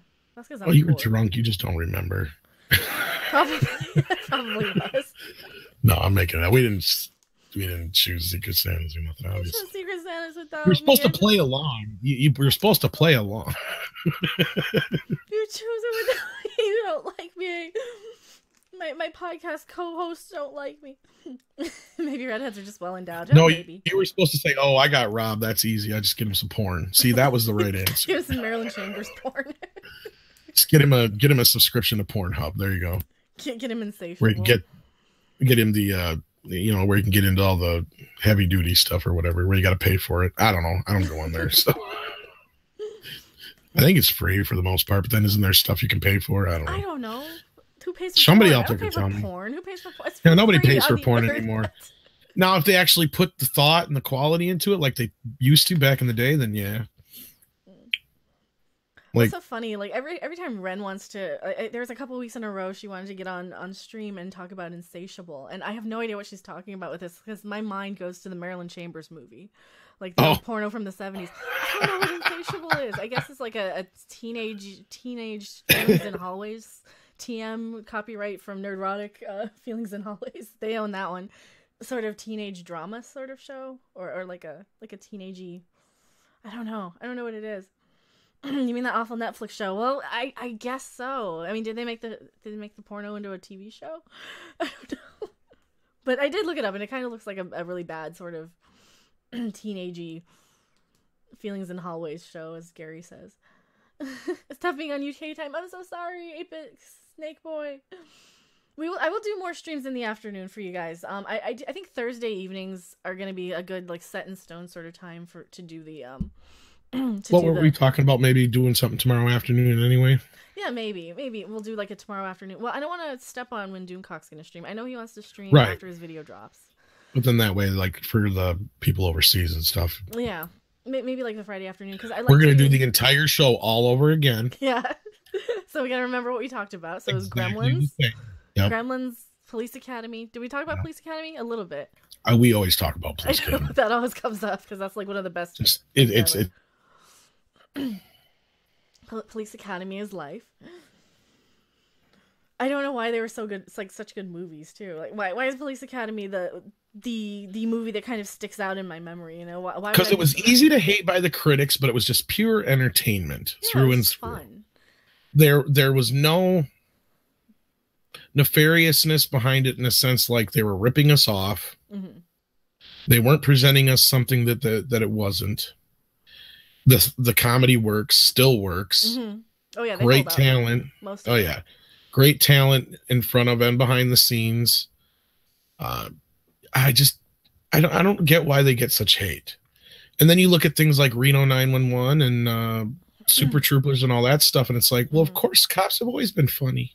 Oh god, Super Troopers is amazing too. I actually really love their stupid movies. They're terrible. I'm more of a Reno 911 type person, but yeah. Reno's good too. Like, well, so I saw Super Troopers on 420, the second movie on 420 in Colorado.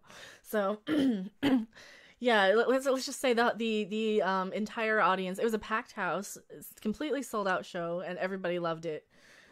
And it was kind of a they have, so if you go to see a movie on 420 in Colorado, they have this most psychedelic sort of like let's go to the lobby sort of commercial, but it's not like a let's go to the lobby commercial. I think it's like advertising. Oh, it might be advertising their snack bar. I don't even remember what they were advertising. It was so crazy. But basically all the snacks start dancing around a screen, and then it starts going all psychedelic, spinny, just trippy. And of course everybody's like baked in the audience because it's in Colorado on 420. And yeah, it was a trip. It was absolutely awesome. Yes, Beer Fest, Gary says. Beer Fest is fun. I actually really enjoyed Beer Fest. Beer Fest is one big Germany stereotype. Yes, did someone say 420? and yeah, Reno 911 was good too. I need to finish them up. I started just buying them instead of watching them on Comedy Central and buying each season because they were like $10 or $8 for a season in Walmart back when like. I wonder if they got a complete set out yet. Yeah. Aren't they supposed to be doing another movie? Weren't they talking? Didn't I just see something like that? I think so. But I was like, well, Reno 911. It's going to cost a fortune though, because she's the mother on the Goldbergs now. Who's going to cost? Beverly from the Goldbergs, the mother. She was on Reno 911 before. She's going to cost a fortune. That's one of the biggest shows on right now. Oh, okay. Well, maybe they'll just write her. One of the bigger ones. No, I'm sure she'll do it. Yeah. She's actually had a couple people from Reno 911, well, they've had a couple people show up on the show, so maybe a producer's also involved, or she had them come on because they're friends or whatever. But yeah, wasn't the loser guy from Super Troopers married to Joan from Mad Men? I didn't know that. Which loser guy from Super Troopers? They're all kind of losers. Which one? Tyler Bioshock says in chat. I don't know. Yeah, did somebody say 420? We all said 420. The candy bars guy. What? The No, I heard. I was just being shit. Yeah. Like the heavyset guy? Is that who you're talking about? The loser guy? I can't remember his name. Is married to Hendrix. Really? Okay, I can see that. Wait, which one are we talking about? Which guy in Super Troopers? Now I can't think of anybody's name off the top of my head. I just watched these. Well, I was in Colorado watching the first movie. IMDb stretch. Yeah, super. In the beginning, the Super Troopers, all this shit. God, see, now I watched them like recently super stoned, so I don't remember a thing. Same thing with Doctor Strange. That's how I watched Doctor Strange. So if you watch Doctor Strange and you're like super baked, it kind of, I think it kind of really worked for me. So. That movie kicks ass in 3D. Yeah, I'm gonna have to watch those sometime. I don't have a 3D TV, or I didn't even see it in the theater because I'm like, it's another Marvel movie. So yeah, I think there's some that I like here and there for sure. Because I really liked Doctor Strange, but it doesn't surprise me. Your personality, yeah, and the type of stuff you like, yeah. I can see that. Yeah. Jeffrey Arend, okay. I can't think of who it is in the beginning. Because my stupid brain isn't working. Doctor Strange on DMT is better than 3D. See, that's the thing that, they need to also legalize. I like the new DuckTales, Limac. Limac says, I didn't watch the DuckTales in the 90s, though. I was kind of too cool for watching those. Was it late 80s, early 90s? It was early 90s. So I haven't watched the new one. They might have started in the very late 80s. I'm trying to remember. People like a few years younger than me were really into DuckTales. I was a little too old for it. So it could have been. I'm trying to remember now. 87. Okay, they're saying 87. Yeah, I was gonna say because I know I was young enough when they first started that I was cool enough to watch them because I was a kid. But when it got into some of the later stuff, I got. And for me, I always watched like Tiny Toons and Animaniacs and all those. Look Report says, all right, I'm off to bed. Busy day tomorrow. Let's schedule a show together this weekend if possible. Look Report says. All right. I don't know. So my weekend, I know I do the Babylon 5 watch party on Saturday afternoon. So. But that one I have changed to kind of not overlap with sports ball. But They have cool Easter eggs with Darkwing and the Gummy Bears. See, I never watched Darkwing Duck either. I did watch Gummy Bears in the 80s. Gummy Bears. Here and there and everywhere. I did watch Gummy Bears in the 80s. Yeah, see, Gummy Bears was one of the original ones, yeah. So I'm trying to remember what all the original Disney afternoon shows were. It was DuckTales, Gummy Bears, and maybe those two were the only two at first.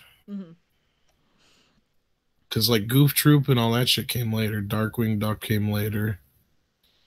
Well, I remember Chippendale Rescue Rangers was way after. Oh, that might have been one of the. Was it? I was say maybe that was one of the first ones, but. Well, I remember my nephew or my cousin's kid. My cousin's kid was watching that, and my cousin's kid was born in like 92. But I'm trying to remember if Tailspin was one of the first ones too. Yeah. But I didn't like Disney that much because I just grew up with like Don Bluth instead of Disney. Well, they had a very bad stigma at that time. That Disney afternoon thing was like one of the biggest things they had done in a while. Yeah, and like movies were tanking, and depending on what kind of kid you were, like the really super popular kind of preppy kids always tended to watch those in my school, and then kind of like the kids who later grew up to be stoners ended up kind of the hoods, the tough kids, the kids who listened to Metallica and stuff didn't watch any Disney usually. But that was my school in Colorado. I don't know if that was like just a regional thing.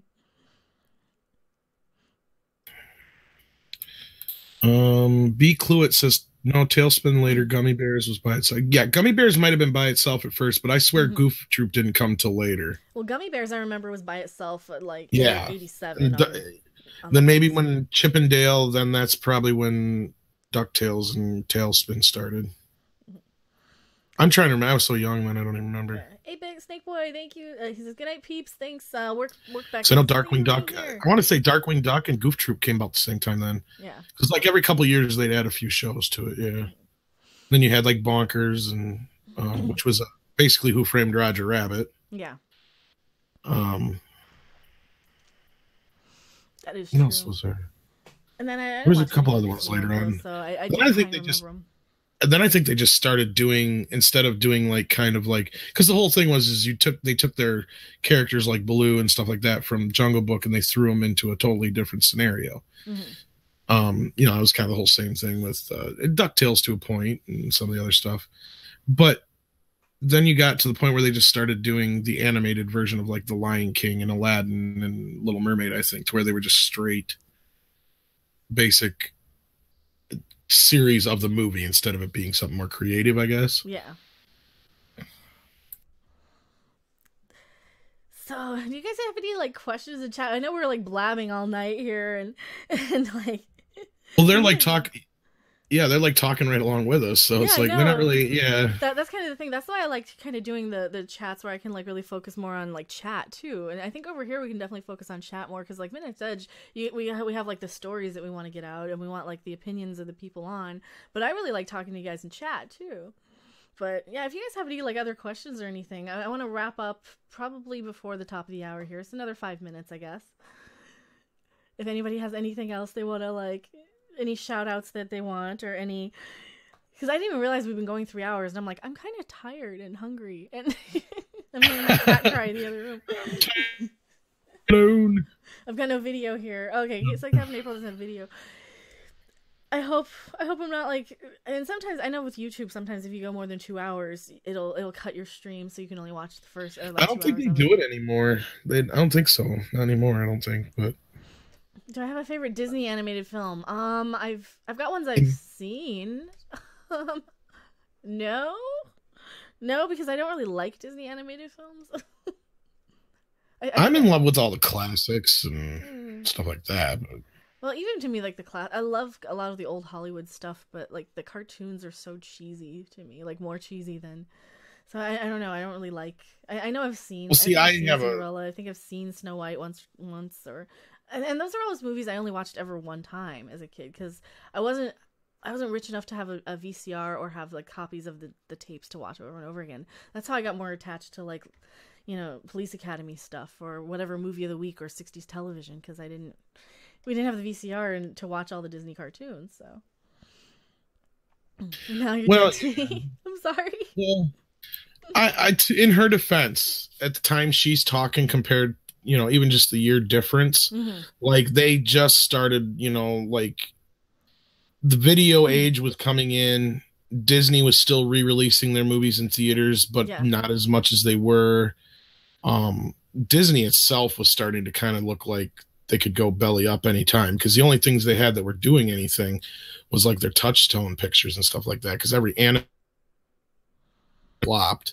They do these big budget family movies that wouldn't do shit. Yeah. And that kind of tradition carried up through until, like, you had that little patch there with The Lion King and Aladdin and The Little Mermaid and stuff. The Little Mermaid was like the first one that really was the first movie they had a hit since maybe Fox and the Hound was a hit, I think, but I'm trying to remember back. I kind of remember Robin Hood, maybe. I kind of remember Robin Hood. But they were also, I mean, Disney was like the type of stuff that, like the really proper, clean-cut families with parents that were married to each other, and they had money, like, and they didn't swear, ended up watching in kind of my town I grew up in. And my sort of, like, I was kind of more white trash, so I got to see more of the stuff like Texas Chainsaw Massacre and a lot of that type of stuff. Right. But, So I got to see like horror movies, and I got to see more like the Don Bluth animated stuff, or I got to see more PG, and Disney was like G-rated, and kind of I kind of considered it not in my class, as it were, or maybe as an original hipster. I don't know, maybe as a hipster. And I got to go sit back because Tyler says I know he's joking, but he's like there was going he's like he knows I'm not a Beauty and the Beast fan. Which he excuses somewhat. It's not that I'm not a fan of it. It's just of their movies. Even Lion King, I'm not a huge fan. And those two movies, I loved Little Mermaid. I loved Aladdin. Wasn't a huge fan of Beauty and the Beast and Lion King, because Beauty and the Beast is such a simple story. It's got to be one of the most simple, easy, how to put it, like, it was almost like a slam dunk. No, they're gonna. I don't want to say it was a gimme, because they could have done it years before that, but I think it got way too much attention when it wasn't really that special. It's a lot of retreads of a lot of the same old tropes that were in a lot of the same old Disney movies over and over and over again. And that was kind of always annoying to me, because it was like right when they were just starting to realize, oh, we have this Disney princess thing, so we have to market to little girls. And by the time Little Mermaid came out, I was kind of going through my rebellious, I'm listening to Metallica in 4th grade sort of phase. So I think I want to say Little Mermaid came out when I was either in 4th or 5th grade, probably 4th. Right. Because I remember Straight Up by Paula Abdul was like kind of popular around the same time. Well, and that also, and somebody was bringing out, I don't like, well, part of that reason is what Random just said, is because when you get to like Beauty and the Beast and Lion King, I was kind of getting older to where it was like, it wasn't cool to be into Disney movies. Exactly. And Beauty and the Beast and Lion King got so overpraised, in my opinion, and when they're good, decent movies, don't get me wrong, but compared to some of the shit that Disney had done before that and since, it's even compared to like The Secret of Nim. Because exactly. Well, that was why I think they really suffered in the 80s. And they even tried to do what, like Don Bluth, and who used to be a Disney animator and all that kind of stuff, and Bakshi and all those guys were doing. And that's why they tried to do like with the Black Cauldron, which is actually, I like Oliver and Company, and I like the Black Cauldron actually. I did like the Black Cauldron as a kid. But those movies didn't do very well for them in the theaters at all. So, and if I remember right, I know they spent a lot of money on both. So and I think I got to see Black Cauldron maybe once, and that's another thing with those Disney movies. I only ever got to see them maybe one time, because they would come back in theaters once in a while. And movies were still kind of pricey to go to the movie back then, because that was back when they were starting to charge a lot of money for snacks, and it was kind of a big deal to just get up and go out into the movie theater for pretty much every movie, especially if you're going in a theater with a lot of little kids. So I ended up seeing like age inappropriate movies, so I wouldn't be annoyed by other kids probably. And I know I'm horrible. But oh no, I got a kid, and I don't drag him to the movies because I know he's not interested. So why would I torture other people? Yeah, exactly. But Tyler Bioshock said that Black Cauldron doesn't fully work. Well, I don't know if many people know it was cut down so badly. I'd love to see the uncut version, because there was a couple minutes or better cut out of that of stuff that was deemed too scary, and I think it's still rated PG. If it's not rated PG, I think it's PG. I thought it was PG-13, but it might not have come out. It might have been before PG-13. 13, yeah, because yeah, that was another whole thing where they changed the rating. But it was, if I remember correctly, the first Disney animated film to be PG then. Yeah, because they were always like locked into their G rating for so many things. Yeah. And that was another reason why I'm like, okay, this is going to be for like babies. I didn't want to be a baby. I wanted to be... No, it was definitely one of the more darker ones, and I'd love to see, like I said, the stuff that got cut out, because that was, like I said, deemed even more dark. I've seen, they actually had a couple, I think, of the deleted scenes on the DVD, because unfortunately it hasn't been released on Blu-ray yet. So I think some of that's on there. But yeah, it's a lot more grotesque type skull imagery and ghost kind of imagery and stuff. Yeah. Yeah, and I was like the Goonies and stuff as a kid for my kids' movies. Like Goonies and Lost Boys were kids' movies for me. Because that was my age group right there. Oh, yeah. Oh, yeah. I remember Goonies is a big deal. And now they bring it back in the theater and the local theater every Labor Day weekend. Right? The whole week of Labor Day. Every day it's on. So $5 movie. That and Jaws. I don't mind these revivals, because that's what I've always said, is just bring out the originals. My only deal is I hate seeing them in digital. It doesn't. It's not the same. That's true. It doesn't look the same as film, and it doesn't feel the same. And it's just, I don't know. It's kind of generic, I guess. I don't know. Yeah. But it was nice, like last year they had the original Little Chop of Horrors with the director's cut. So which is on the Blu-ray, but yeah. And it'd be cool to see it on the big screen, but like again, I don't know. I seen like maybe one or two movies like that, and they project them in digital, and it just doesn't feel the same. It's like I can just go watch it on my Blu-ray. It's like, oh yeah, and I think that's why theaters are failing so miserably, because I mean, if you can just watch it cheaper at home, by the time you take two people to go see it, and a lot of times it looks better at home on your TV because they underlight the bulb for the projector and shit. Yeah, and the audio's always fucked up, and they put these event movies on timers, but they don't have any trailers, so the lights stay on for the first 10 minutes of the movie, or they come up before the movie's over. Yeah. But yeah, I mean, by the time even for a cheap movie, like $5 a person, if you take 3 people, you can just buy the Blu-ray for that. And that's kind of how it was getting with rentals, too. It was cheaper to buy the movie than rent it twice for a lot of these movies, because renting was like $5 a rental, depending on the movie. I'm like, well, I could just buy it for 10 or buy it for 12. Pretty much. Yeah, well, especially when they got to like the sell-through point, and when you could buy used movies from a lot of outlets. Exactly. Yeah, we've been going 3 hours, so it's probably a great place to wrap tonight. Probably. I mean, I gotta go. Yeah, we could probably just shoot the shit all night with these, because like. This is why we love doing these, because we get such a good community in the chat who can just kind of remind us of stuff, and we can just kind of bounce off. It's like hanging out. Well, it's all 6 degrees of Kevin Bacon. You start one place and you. I know. It's like watching a bunch of YouTube videos without having to go anywhere. I know. That's what I remember it used to be like. You'd sit there on YouTube, you'd hit play, and you'd start watching something about, like Star Trek or whatever. Next thing you know, 5 videos later, you're watching some lady make a souffle, and you're ready to go down there and make that sumbitch. So it's like, and you don't know how you got there, or dancing babies, or some strange shit. Exactly. So that's kind of what we do. Music, so that's what. Regardless, I would just say it's like we're the equivalent of that, but all in one show. I know. So hopefully you guys are enjoying what we're doing here. If you're brand new, hit the subscribe button and thumbs up and all that stuff. I don't even know what likes we're on, because I honestly don't like obsessing over stuff that I can't control. But we do accept super chats, and we accept the Streamlabs donations, and they do pop up on the stream. But yeah, had a blast. Good night, guys. Says Bobby Coltrane. Oh god, not the 80s D&D cartoon. But yeah, thank you guys so much for hanging out. It has been super fun, and I will see you guys.